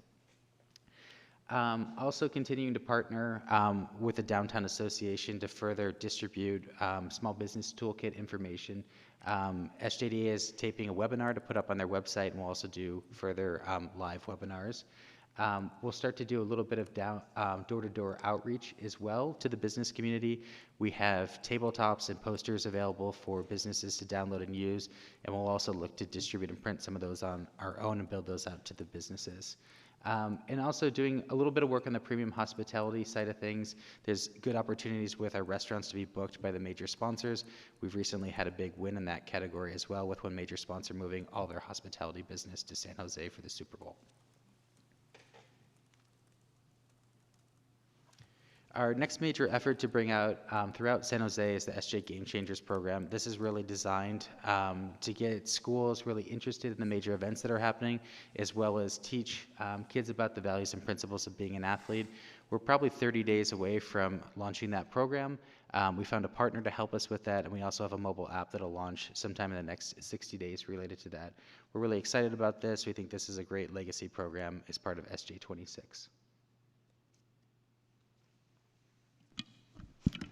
Good afternoon. My name is Carrie Adams Hapner. I'm the Director of the Office of Cultural Affairs and the City Manager's Office of Economic Development and Cultural Affairs. Our office is extraordinarily excited about some of the art installations and neighborhood activations coming up throughout 2026. We're going to start in January right here at City Hall. We're going to have 3 exhibitions as part of our City Hall exhibition program. We'll be featuring the work of 29 local artists whose work demonstrate the theme of hometown heroes. Also, on January 31st, we'll have a very significant and exciting installation. It's called Invisible Skies. It'll be right here at City Hall Plaza, and it is free to the public, so we encourage you to promote this to your residents. They can sign up at sj26.org. And it's really an exciting opportunity for us to bring people together and build community. We're also very much looking forward to having installations featuring the work of San Jose State professors and their students. We'll have several temporary installations happening across the downtown, and then also a very exciting projection mapping project on the site of the SAP Center as part of March Madness. Our City Dance series will be coming back next year, and it'll be expanded so that we will have a City Dance the evening before a FIFA World Cup match. We will be curating the different genres according to the participating teams in FIFA World Cup. And then finally, I want to emphasize that we are very much focused on activations across the city. There is a partnership with the Directors Alliance for activations in neighborhood business districts, including soccer clinics, concert series, and watch parties. So with that, I'm going to turn it over to Ray Reardon. Thank you. Thank you, and good afternoon. I'm Ray Reardon. I'm the Director of the Office of Emergency Management, and I'm going to talk a little bit about keeping us moving forward, keeping our best foot forward, and keeping everyone safe. There's already an established interdepartmental work group comprised of Public Works, DOT, PRNS, Police Department, Housing, Code Enforcement, and Economic Development, where they've mapped out the detailed priority events will be taking place, and the adjacent neighborhoods and the streetways and the access ways to make sure they're clean and safe to walk. Plans are also under development to ensure that the public rights of way are in good condition to facilitate safe and convenient access. Through the remainder of 25 and in January 26, final advanced planning will take place to complete the work that's necessary and address any infrastructure right-of-way encampments. On the public safety side, we've been working closely with the NFL and FIFA, including special districts like VTA, working closely with the city of Santa Clara, the county, the state, and other federal agencies that are participating in the safety component. Multi-department planning and coordination teams take place between city departments, also making sure we have plans in place for any event that may take place. And key efforts are occurring with human trafficking and de-escalation efforts during ICE operations. Now turn it over to John. Good afternoon, or should I say good evening. John Poach of the San Jose Sports Authority. Thank you, Mr. Mayor and council members. We're taking lessons learned from past events of the Sports Authority, but more importantly, events we just completed, which fit the SJ26 scope. The Valkyries' first playoff game, which we're able to move on less than a 3-week notice to the SAP Center. So we used templates to host a watch party in San Pedro Square, which were very successful as far as operational. The San Jose Rock and Roll, it's our 15th year, my 10th year, and it's amazing the coordination of OCA with SJPD and SEU to be able to facilitate an event that closes 13 miles of streets, goes through downtown as well as the Rose Garden, and at the same time, we're able to get the course cleared by 1:30 in the afternoon, which we thought was important because Little Italy had their festival. So I thought the coordination of work with OCA and SJPD and Office of Emergency Services were a perfect test run for us. The previous year, we didn't finish clearing the roads until 4:15, so they improved by almost 3 hours. And then the Shark season opener with the festival that we did now on Shark's Way, the unveiling, it showed that there is a clear pathway that we can develop to almost make the back of the arena the front of the arena for a nice pedestrian walkway for fans attending pregame festivities in downtown San Jose. What's happening this week, it's been an amazing run since we submitted a bid in April to bring the NWSL championship game to PayPal Park. We thought it was only fitting since we spent 2 years trying to get a franchise in San Jose, and we were awarded a franchise, and now a year and a half later, they're trusting us to host a marquee event. This is an important event, and it's a great setup for us preparing for SJ26. As you can see, we're hosting their biggest events. The award show will be actually at the Civic Auditorium. It's too big now for the Montgomery. It's not open to public, it's private for their corporate sponsors and all the top players in the league, but it's shown live on ESPN2, I believe 2:30 p.m. for 5:30 Eastern time. This is their marquee event for their television. We'll be hosting the NWSL Media Day the next day, also at the Civic Auditorium, but selfishly, we're more excited about the 9 a.m. flag raising with Mayor May and Vice Mayor Foley with the Commissioner of NWSL to put the championship flag above City Hall. And then also we're hosting a VIP reception in the Rotunda, which all members are invited, to celebrate the championship and NWSL Select in San Jose. On Friday, it'll be a skills contest where the top players in the league will show off their skills at the San Jose State Soccer Complex. It's been affordably priced to target youth soccer players that will sell out. And there's a meet and greet with all the players. That's also nationally televised. And then November 22nd, we roll into the Fan Fest at Creekside Social from 12 to 4. NWSL has set up transportation following the pattern set by the earthquakes to take people on public transit with VTA as well as Caltrains to PayPal Stadium. And this is done to help take away the traffic congestion because the Sharks dropped the puck at 4 p.m. the same day.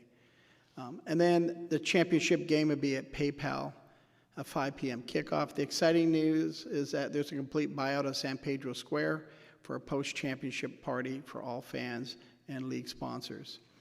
In addition to this, the NWSL did complete buyouts of the Glass House, San Pedro Social, Blanco Urban Venue, and the San Pedro Square Market, as I previously mentioned. So it's a nice boost for our local restaurants.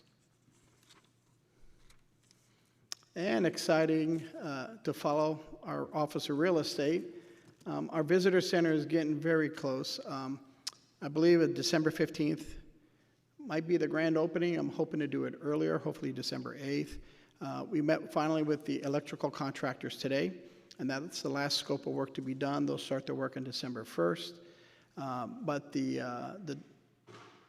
it's night and day.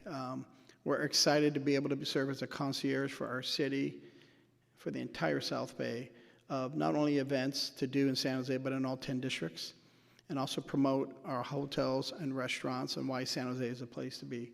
So we're very close. I'm hoping realistically for a December 8th opening, which you'll be the first to know once we complete the contract work with the electrical.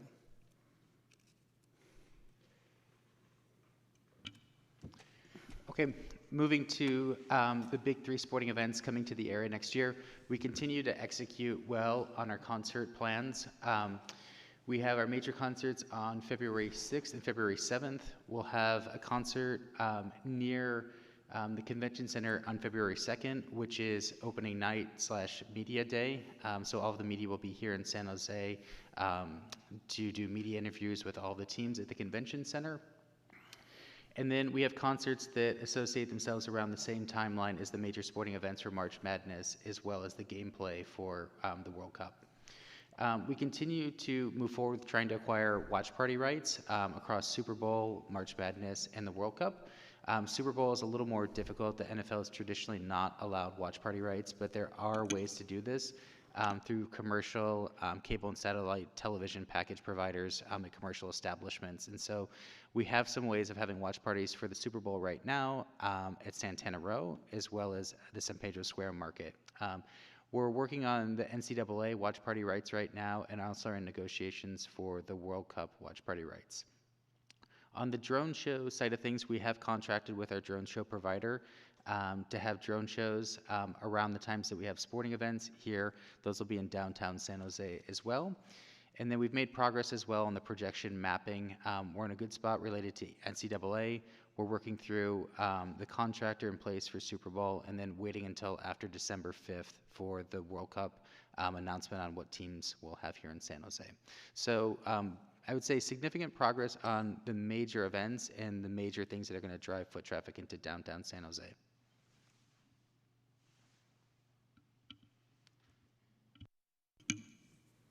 And to show there's more than 3 events. As you can see, just this year alone, that was a calendar of sporting events that we have brought to San Jose. And as Tommy mentioned, NWSL starts this week on Wednesday. But the FIFA team draw watch party is beyond significant, because we'll know on December 5th that 10 countries will be coming to San Jose with their fans every 3 days from June 13th through July 1. So that's significant, so that our restaurants, hotels, retailers can target the fans of those countries, knowing who they will be. And then you see 2026, there's plenty of events. Obviously the Super Bowl, the NCAA Regionals, the Dwight Clark Legacy Series, the FIFA World Cup, USA Table Tennis, and we're proud to announce we were selected to host CrossFit Games. Not only is the CrossFit World Championship, we're also hosting the Masters and the Adaptive the week before. So we'll have a full week of the fittest people on the planet at San Jose at the Convention Center and the SAP Center. Followed by Slam Jose was our goal to have 500 to 1,000 teams. We want to build it to our 3-on-3 outdoor basketball tournament. So it's a full schedule event in addition to the big 3 that we've been talking about.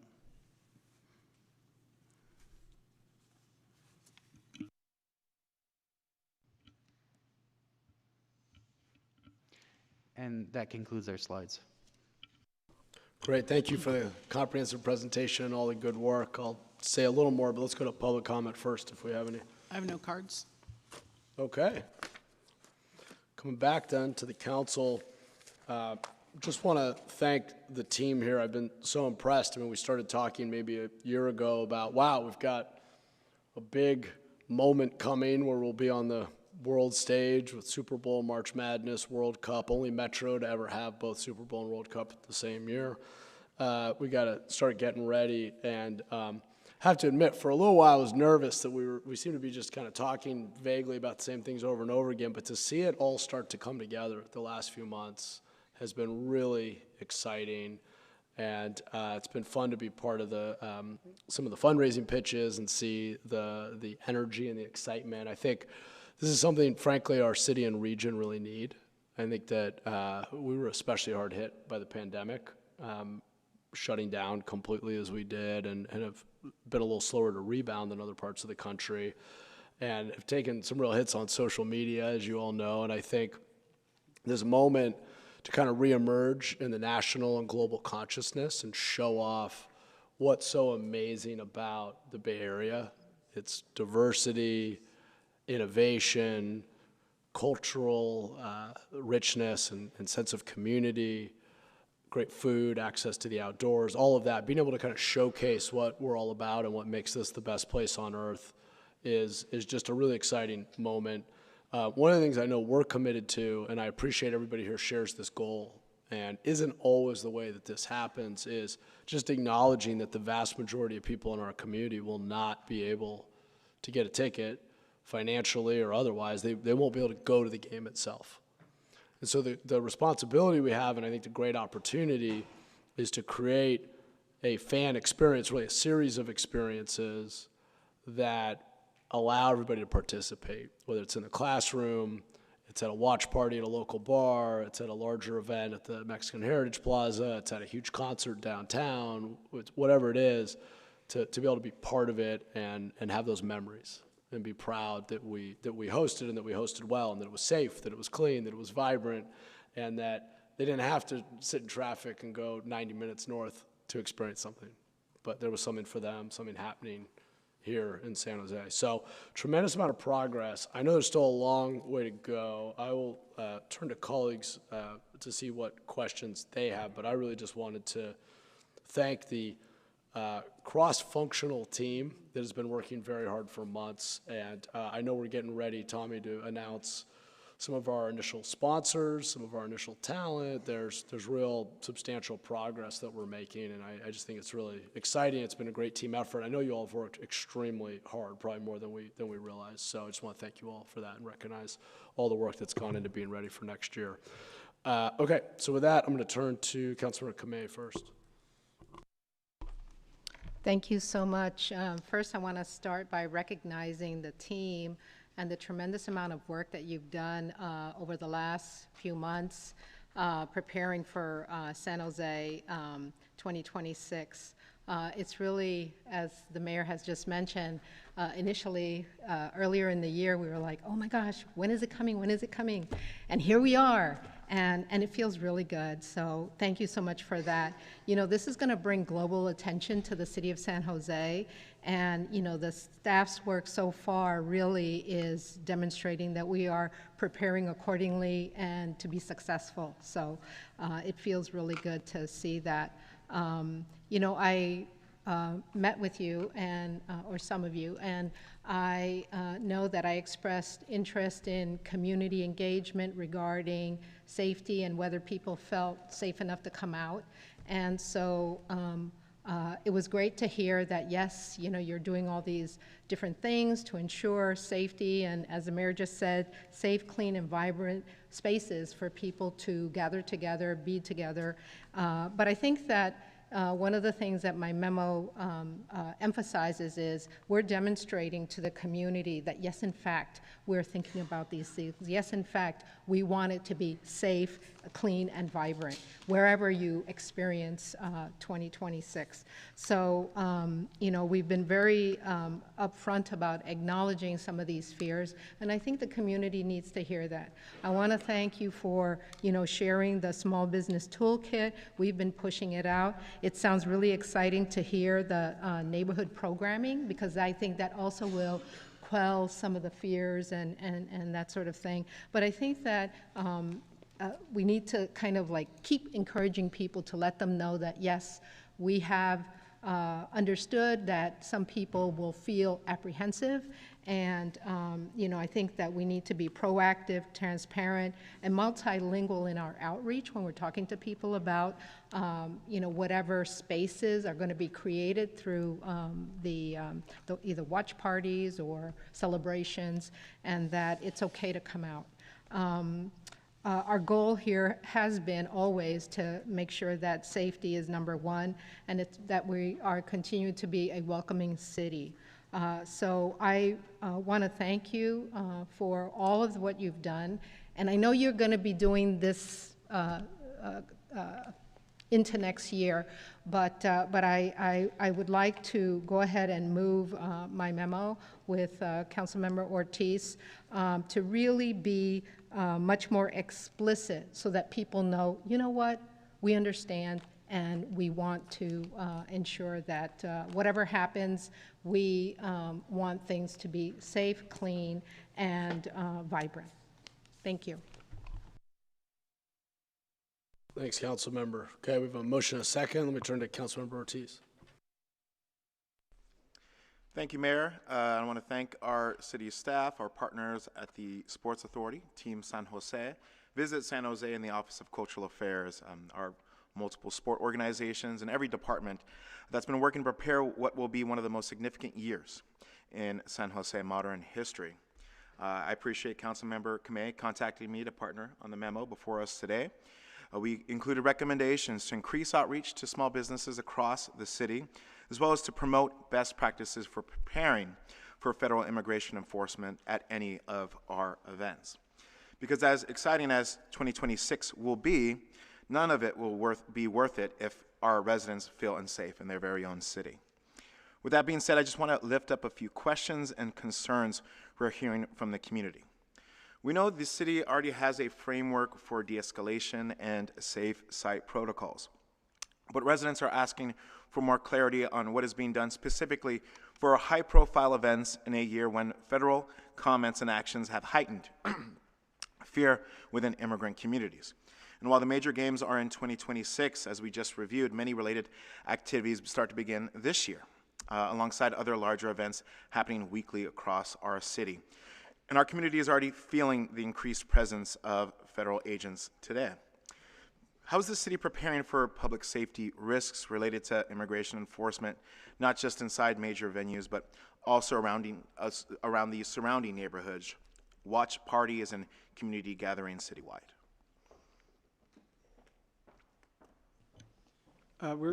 The Office of Emergency Management, the Police Department, and Fire Department are working very closely to have response protocols related to the de-escalation plan. So we've been having regular meetings. We still haven't developed the detailed list of response actions, but we do have a framework that we're expanding, and we meet continuously. It's like tomorrow we have another meeting on session on more details. Great, maybe you speak into the mic, but I heard you. Okay. And so that's great. I'm glad that work's being done. There's ongoing discussions about that. That's really important.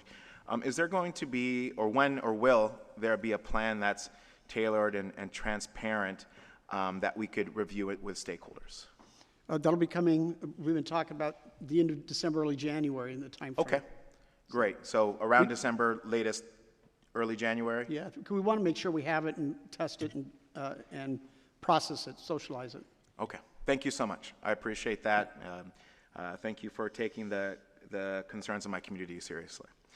I also want to take a moment to acknowledge Helen Masamori, who's here. Hey, Helen. She's president of the Alum Rock Santa Clara Street Business Association, also a resident of District 10. Councilmember Casey will get mad at me if I didn't mention that. Thank you for joining us here today and for lifting up the priorities and concerns of our neighborhood business districts. We've heard, I've heard directly from Helen and also members of that business association that they're very excited about the opportunities ahead, but they also want to ensure that this moment is equitable, accessible for all businesses, and beneficial for every neighborhood, not just a select few. With that input in mind, I wanted to just ask a few questions to make sure we're setting up all of San Jose's districts for success. So I just wanted to see, how are we ensuring equitable support for all neighborhood business districts through clear, transparent funding options and multilingual outreach. Thank you, Councilmember Rosalind Huey, Deputy City Manager, and thank you, Helen, for being here.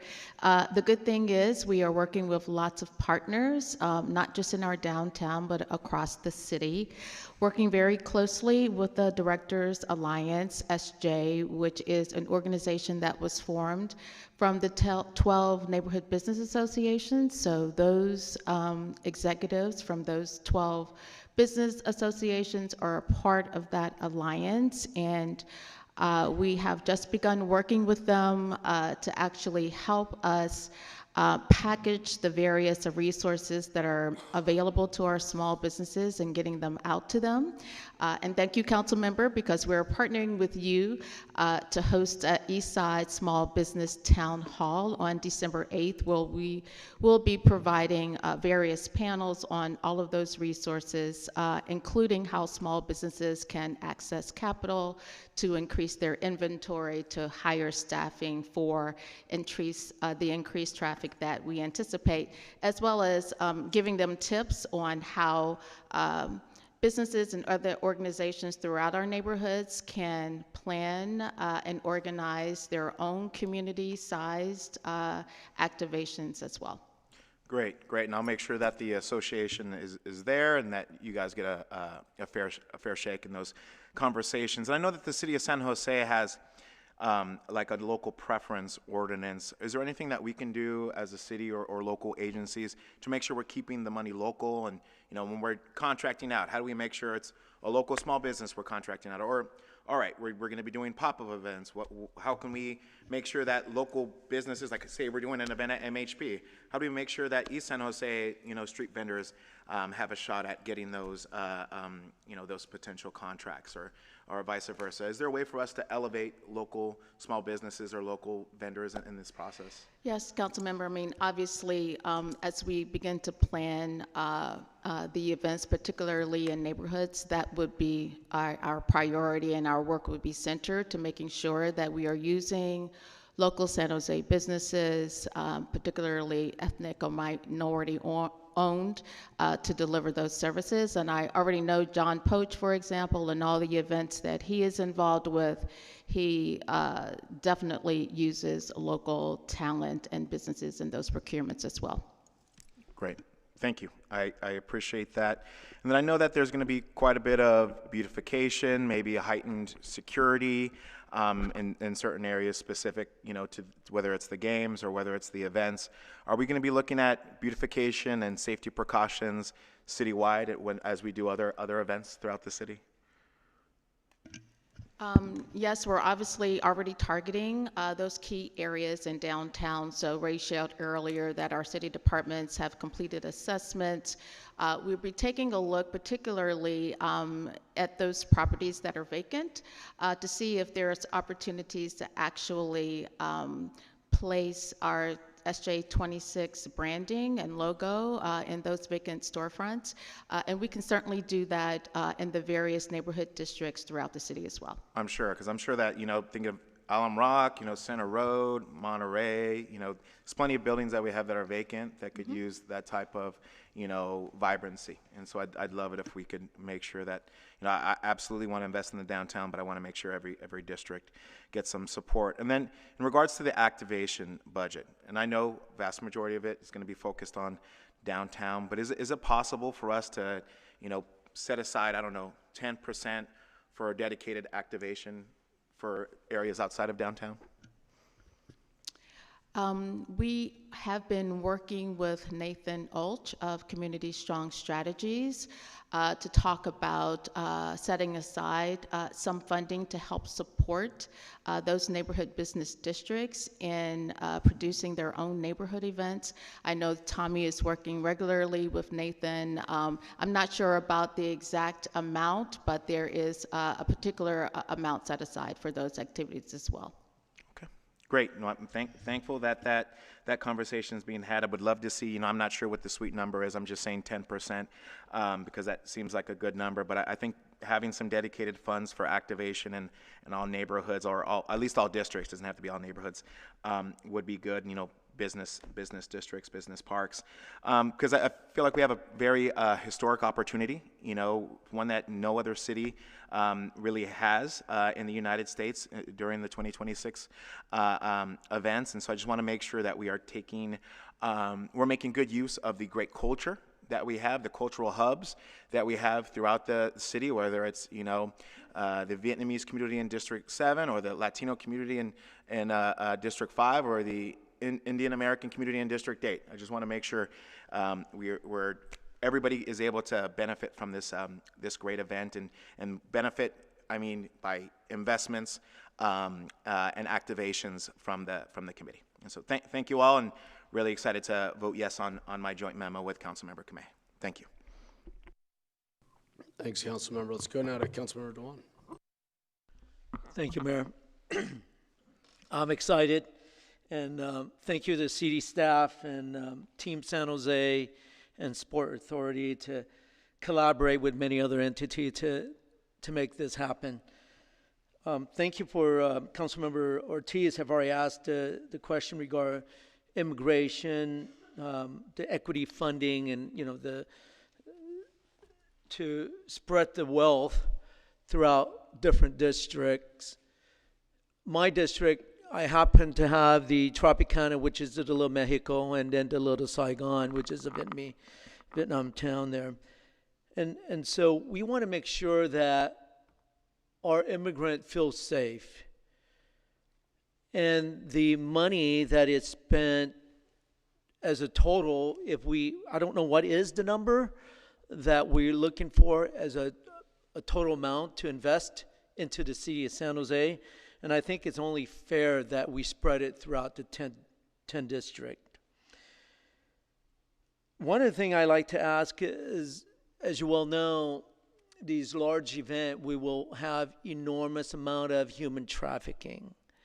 That will come with sex trafficking, slavery,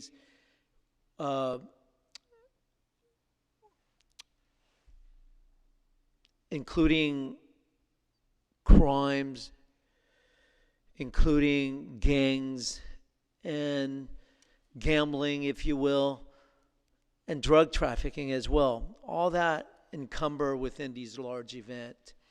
While we're finding a lot of funding to have a lot of fun, but are we putting any of that funding towards our public safety and safeguard against human trafficking?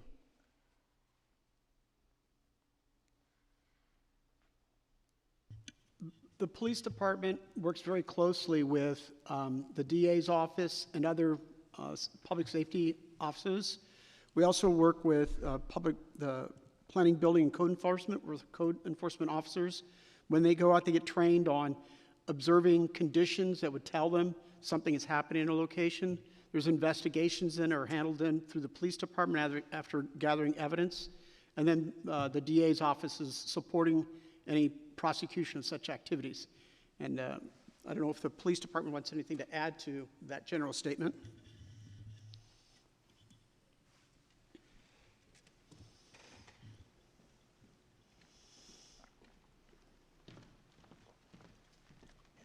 Paul Joseph, Chief of Police. So we're preparing for this. I was just at a conference last week in San Francisco and had police chiefs from all over the Bay Area, district attorneys from all over the Bay Area, our federal partners, community advocacy groups, and this is obviously something we're preparing for. We know it's going to come. There's budgeted overtime for the police department to handle these and other safety-related issues. As Councilmember Kamei mentioned, if people don't feel safe, they're not going to want to do these things, and so it's our job to ensure that they do. Thank you, Chief. And with these big events, besides the human trafficking, there's huge amount of gambling, illegal gambling, if you will. Is there a particular, beside the code enforcement and with your department, how do you handle something like that? I think it's as we find it. We're not specifically going to be proactively trying to put a stop to gambling. you know, if we come across illegal gambling actions, you know, we've done a lot in the last several years to uncover illegal casinos that operate in the city, and there's often drugs, prostitution, and weapons violations that go along with those illegal casinos, and they're everywhere, and we've worked on those. But I don't think, we don't have exactly a region-wide effort on the gambling as we do with the human trafficking, because I think the, you know, obviously the human costs of that require our attention the most. But we will certainly not ignore gambling activity if we discover it. Thank you, Chief. And back to the board. Do we have funding where we can put more signs in public restroom, or even encourage private businesses to put those little placard that said, you know, if you be in human trafficking or sex trafficking, the 1-800 numbers throughout the city of San Jose, or even a billboard sign that said zero tolerance on human trafficking? Councilmember, I think there is an opportunity to use those existing resources, particularly if there's signage or posters. We have them here on the City Hall campus, for example, to see if we can replicate those and actually provide them to small businesses so that they can have them in their establishments as well. We can certainly take a look into that. Thank you very much, and I will be supporting this memorandum. Thanks, Councilmember. Let's go to Councilmember Campos. Thank you, Mayor, and thank you, staff. We had such a great presentation, heard from so many people working together to make something really special happen for our city and our community in 2026. And I want to thank the mayor again for emphasizing the importance of ensuring all families in our city have access to the fun and festivities that we're preparing for. I have several questions that I came across reviewing the materials, and one of the things that I thought was really interesting and just wanted to learn a little bit more about what it takes to make happen are the street pole banners. So are these happening, or are these being put up throughout the city, or is it just downtown? They're being put up throughout downtown. We have to pay for the cost of printing those and putting those up. So that's why we focus on downtown, where the Fan Fest will be. It's possible if other districts want to have street pole banners, we're happy to let you use the IP and put those up, but we don't have budget to go throughout all of San Jose for those. And who or what department is coordinating this work? I'm assuming maybe Public Works is putting them up, but I'm not sure. I'm curious about that. It's the San Jose Sports Authority, and then we work with Sal, with Public Works. He's been doing street pole banners for the last 10 years. As Tommy mentioned, we focus on areas where the concentration of activations will be. Okay. Thank you for that. I also noticed the visitor center, and I just wanted to make sure I saw this right. So there's going to be a podcasting booth inside the visitor center? Yes, we create a podcast studio, which is free to use for any groups that registers with a request to create a podcast. And the whole focus is to create a podcast from downtown to draw people with interest to come visit San Jose.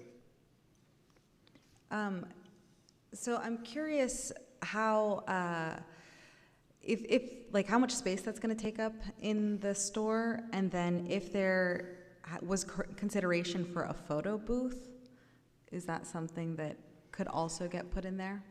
The studio is already built. It's pretty good size, probably 15 by 8, glass enclosed, having the door installed next week. And it has to be a door enclosed and locked because it's expensive equipment. So it can also be a photo booth because it's a room with a backdrop of SJ26 for the backdrop. But the intent is for podcast studio, but it can also serve as a photo booth.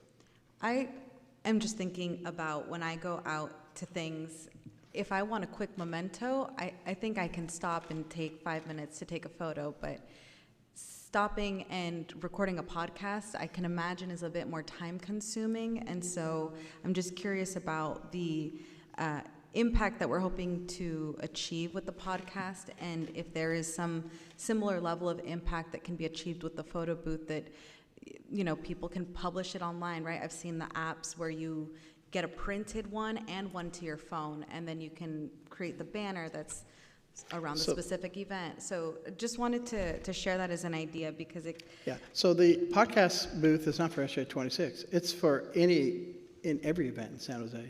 If a nonprofit is arts-based and they want to generate a podcast in the podcast center in a professional studio, they can do it no matter what district the event is in. We just want to offer a professional podcast studio service to any nonprofit group in the city of San Jose. As far as some old school Kodak moments, like an example of the Super Bowl, we'll have a Super Bowl trophy that I think is 8 feet high, painted by a San Jose local artist depicting our San Jose art culture. It'd be a place to be determined in a public setting where anyone can do that. We did that with the NHL All-Star Game, made 8-foot figures of the NHL logo for people to take and put them in the plaza.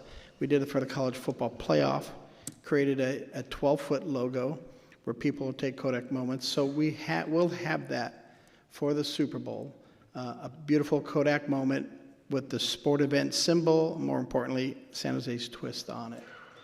Thank you, If I could John. just jump in really quickly too, council member, and I guess John doesn't want to brag, but part of the direction from this body is also position us beyond 2026. And so the importance of the podcast booth is for the influencers who come to town that talk about this every single day, and what John and the Sports Authority are doing to position us with those folks so they see downtown San Jose and this region as a place to do other big events. So really what's great here is, Tommy, Carrie, team, the teams that are going to be working in the business districts and downtown thinking about our residents and the visitors experience, versus the podcast booth is what's going to happen in 2028 and 2030. And so they're different streams of us trying to market the city to different people. And so I do want to give kudos to John for thinking about that, because we will be hosting hundreds of podcasters who are going to come talk about this, for the next several months. And those are big influencers when Super Bowl, WrestleMania, college championships, or anything else that may come to town. Yeah, thank you, Lee, for bringing that up, and helps me segue to the next question I had, which was Objective 2 of the SJ26 strategic plan is to create a lasting value with these investments. And so that sounds like one opportunity. What are some of the other opportunities that we're looking at that are going to really bolster us in that regional tourism space? Well, just the fact that we're hosting FIFA World Cup, the reason why we're hosting a World Cup is that we've done every level of domestic and international soccer tournament. We've done the Gold Cup, which is our championship for the Confederation. We're able to successfully launch a women's professional team, the BAFC, based upon our work with 5 women's College Cup championships we have hosted in San Jose. And now the reason why we have the FIFA World Cup is because of the success of our domestic and international competitions. So I truly believe that the events we're bringing in, the fact that we can host a Super Bowl, shows any event organizers we can host the largest sporting event in America, not in the world, but in America, in San Jose, based upon our track record of the diversity of events we've hosted. So, 2026 is really a reflection of the work we have done with the city. That goes back all the way to the big event years of 2016, 2019, and 2023 with figure skating, USA Gymnastics Championships, and now events like that is what brought CrossFit Games here, a completely diverse event that we've never hosted. So I think that's the legacy of 2026, is that the events right holders see that we can do more than just the big game. And I completely agree with that assessment that we have the right landscape. I also just want to uplift the traffic congestion that sometimes comes with being with the way that the city is built, and given that we might have people coming in from East Bay, San Francisco, that are used to public transit, how are we encouraging that public transit ridership? And also the civic pride. I know that that's something we've talked a lot about. And so what would the highlights of how we are uplifting civic pride look like for us in 2026?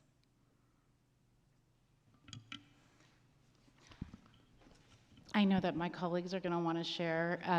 We're all going to have our own highlights, but there's one that I wanted to showcase that I think that you'll appreciate is really an emphasis on our local culture. I mean, what we're doing is we're sending out a postcard to the world about the unique cultural identity that is uniquely San Jose. So that's one of the highlights that I have. And while they're not here with us at the table, Team San Jose, through its CVB, that Visit San Jose, has been doing an outstanding job in terms of marketing San Jose to international, national, and regional visitors, and that is going to have a lasting effect. And also, through the Office of Cultural Affairs Investment, we are launching our first cultural tourism campaign that's going to uniquely provide a digital tailored PR campaign for 12 arts organizations. So we are anticipating a huge return on that investment that will last us well beyond 2026. Yeah, and we think that the culmination of this will be the FIFA World Cup. From our work with Visit San Jose, our Fly, Stay, and Play campaign is really going to go in earnest once the FIFA World Cup draw is done. We know the 10 nations coming here, because no city in the country can share their 39% of their population is foreign born. There's 100 languages spoken in San Jose. So we feel whatever 10 countries are selected to play in San Jose, they already have a base here. And so the focus with Visit San Jose with the Fly, Stay, and Play is why you have to fly to San Jose, not SFO. And then when you fly, why you have to stay in San Jose, because here's how you can play in San Jose based upon the cultural offerings that we can do, and I don't think any other city can. So that's what, to me, that my Christmas Day is going to be December 5th, when we know the country's coming here so we can plan our activations that no one can celebrate diversity like San Jose, if we do it right. Thank you, John. And I'm just going to wrap up my comments with this one last suggestion that I heard from a District 2 business owner who also owns businesses in Seattle, close to the Seattle Sounders Stadium. And so before each Sounders game, there is a march or a rally to the stadium. The fans gather and they get into the stadium together, and it brings a lot of energy and excitement. So something for us to consider with some of the games that we're hosting or some of the activities that we're going to have, if there is an opportunity to gather fans elsewhere first and, you know, like really give them that energetic opportunity to just, you know, have that camaraderie and community spirit before getting into the game. So really great work, and looking forward to 2026. Thanks, Councilmember. Let's go to Vice Mayor. 2026, what a great year, don't you think? How exciting it's going to be for us to have all of these sporting events coming into San Jose area. I have a few questions. Some of the issues or questions have been raised already, but I would be remiss if I didn't bring up wayfinding and the importance of wayfinding. You know, you have a lot of, there's a lot of stagnant wayfinding opportunities. Are we looking, or what's the status of any interactive wayfinding that might be coming? Are we able to capitalize on that in time? We are, and we also think that this is part of the legacy of SJ26. So we are in the process of developing an interactive map. It is based upon what the San Jose Downtown Association has developed. Their map is static right now. It's just a PDF right now. And so we'd like to put that front and center on the sj26.org website so that users can go to that site. They can see different attractions that they might want to go to, whether it's a fan fest or something that OCA is doing on the art side of things. Click on that, and then that will open up whatever mapping app the user prefers, Apple Maps, Google Maps, or something like that. And then we'll do a pretty good, I think, interplay between physical or in real life wayfinding mixed with digital. So a lot of the wayfinding that is physical, you'll see QR codes on that, directing people to snap the QR code for more information on SJ26. That'll take them to the site. They'll see the map directly there. They can find the attractions that they want and then use their own mapping app. And then we'll try to do layers of that as well, so you can see, where can I park? How can I take public transportation? Where can I walk? That type of stuff. Well, Are we looking at electronic kiosks where you might be able to, what's the nearest restaurant, or what's the nearest restaurant that I can get into right now? Things like that. Is that further down the line? I know we've been talking about it for a while. Yeah, I think it's more of a further down the line thing. We've taken a look at it. I think timing-wise and budget-wise, it's cost prohibitive, and that's where we think the website is kind of a good way for us to solve for that for now. We do think that we'll do a lot of things that GTC did as well, so potentially put up like those cylinder-type cardboard wayfinding signage that will give us the opportunity to put more wayfinding information on that, and then, again, snap the QR code if you want more information. Great, thank you. I'm really curious about the human being wayfinding signs, what that's going to be looking like. I think maybe we should all volunteer to wayfind we would love in it. our direction, our districts. Thank you. I do have a couple of questions about the business districts and how districts, council districts, all 10 council districts are actually going to benefit from 2026. There are districts like 10 and 9, there may be others, but 10 and 9 specifically, who do not have business districts. So when you talk about the 12 business districts, they're not in our districts, but how can we encourage our businesses, our small businesses, to benefit from all the activity in 2026? Visit San Jose has put together an incredible industry network newsletter. It'll give them all of the tools they need to promote their businesses, to be able to host watch parties, to create art or fan exhibitions. So they really need to go to Visit San Jose, sign up for the industry newsletter, and they're providing the same kits on how to set up your business to take advantage of the activation events we have coming in. As I mentioned before, if you have a restaurant, you're a watch party. If you have a barbershop and a TV, you're a watch party. So it's up to them to take advantage of the tools that Visit San Jose is willing to share, and then they'll amplify those events through their distribution of media and marketing. Okay, great. Mayor, do you want to stop for a minute? And this is very exciting. And slightly distracting, but welcome. It's really cool. Okay, well, that's Visit San Jose, and that's great. Thank you, John. But it's not what the city is doing for the districts. It's what the 12 districts. It sounds like we're being proactive as a city and helping those 12 districts. So how are we, business districts? So how are we going to be, or what can we do as the council members who do not have business districts help our districts, our businesses be effective or benefit from all of this? I mean, it's an exciting opportunity, but it's an opportunity that D9 businesses won't want to miss. And I already know that Britannia Arms will benefit because they're going to have a lot of watch parties, but who else and how else can we get the word out? So, I mean, I share some of the concerns or comments of my colleagues. The other thing that I should have started off by just thanking you for all the work that you've done to get us to this point. Like the mayor, I didn't think we'd actually get here. It was always, oh yeah, it's coming, it's coming, it's coming. Well, Super Bowl is really close, and right behind it is NCAA and then FIFA. There's a lot of activity coming along. I have a question for you about the headliner events. I know you're not able to announce who they are, but can you announce where they will be? Yeah. So I'll answer your questions reverse No, go ahead. chronologically. That's basically, that's that question. For Super Bowl, we will most likely be very near Convention Center for those concerts. We were thinking the SoFa District, but now due to weather and sizing, we think that the Civic might be better for hosting a concert there. So this is Monday, February 2nd, probably starting about 5 p.m. and going until about 9 p.m. And then for Friday and Saturday, the major concerts will be right here outside of City Hall on Santa Clara Street. And then on Super Bowl Sunday, we're hosting sort of a big citywide tailgate in that space as well. That most likely we won't have a major act for that on February 8th, and that's just because there's so much programming that's going on in Super Bowl Sunday. So it doesn't really seem like the best use of funds to have a big headliner then.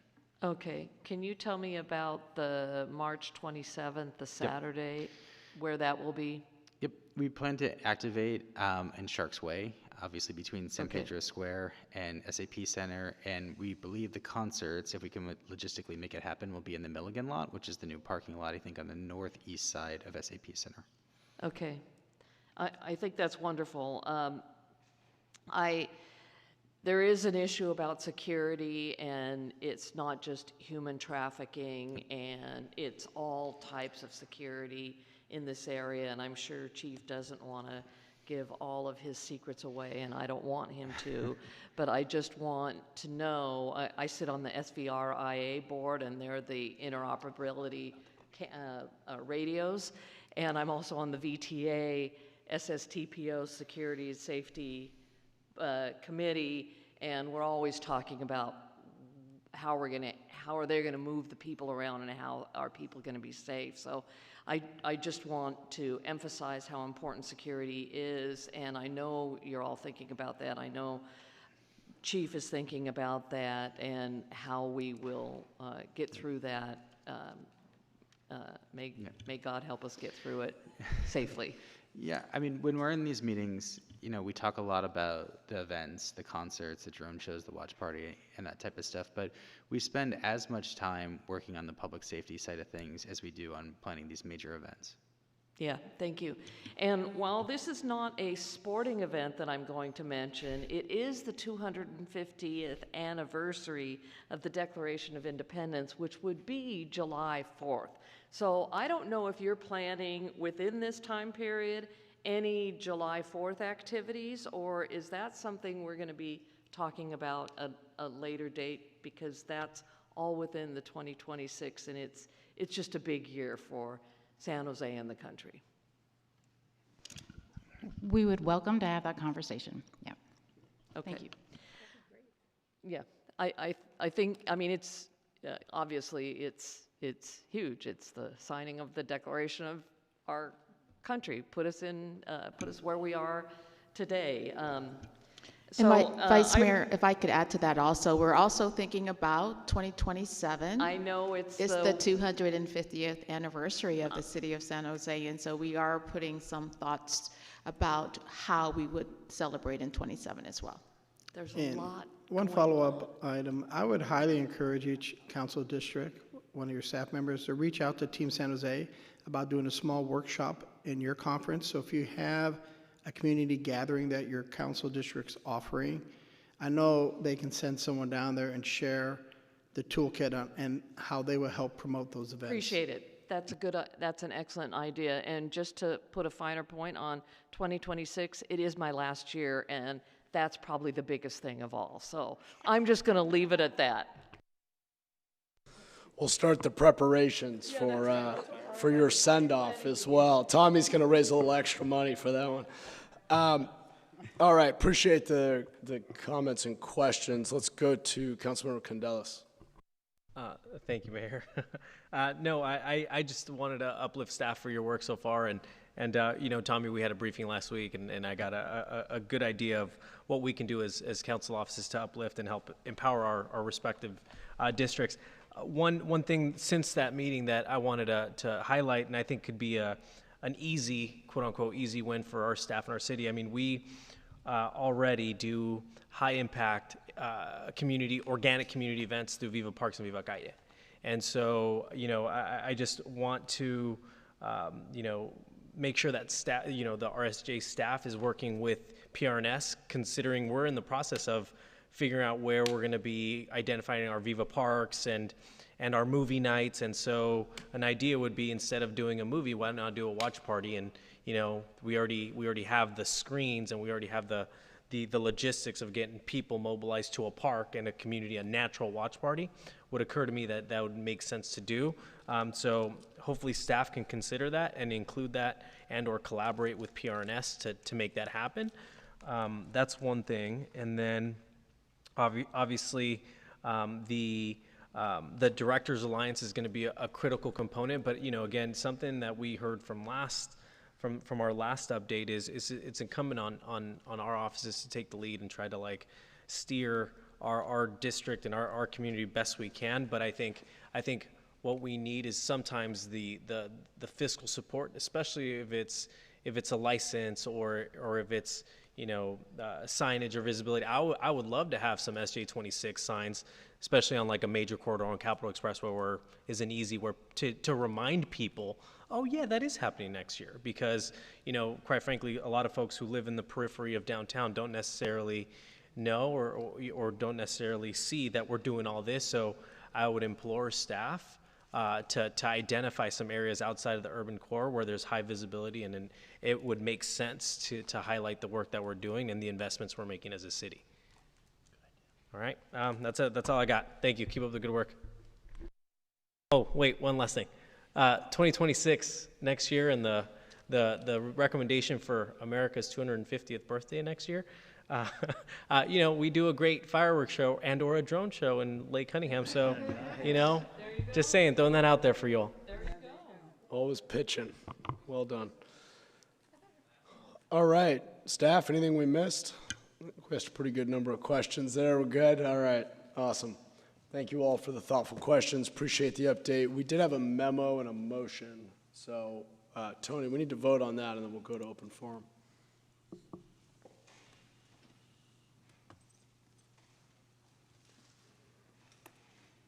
Motion passes unanimously. Great, thank you. All right, thanks everybody. We're on to open forum, which is an opportunity to speak on any city business that was not on today's agenda. Do we have any comment? No cards. No cards. Okay. Well, thanks everybody. Appreciate it. All right, we're adjourned. Wait, happy birthday, Mayor. You're not getting away from this. No. Thank you. You guys are kind. Appreciate it. All right, we're adjourned. Let's get out of here. Have a great night.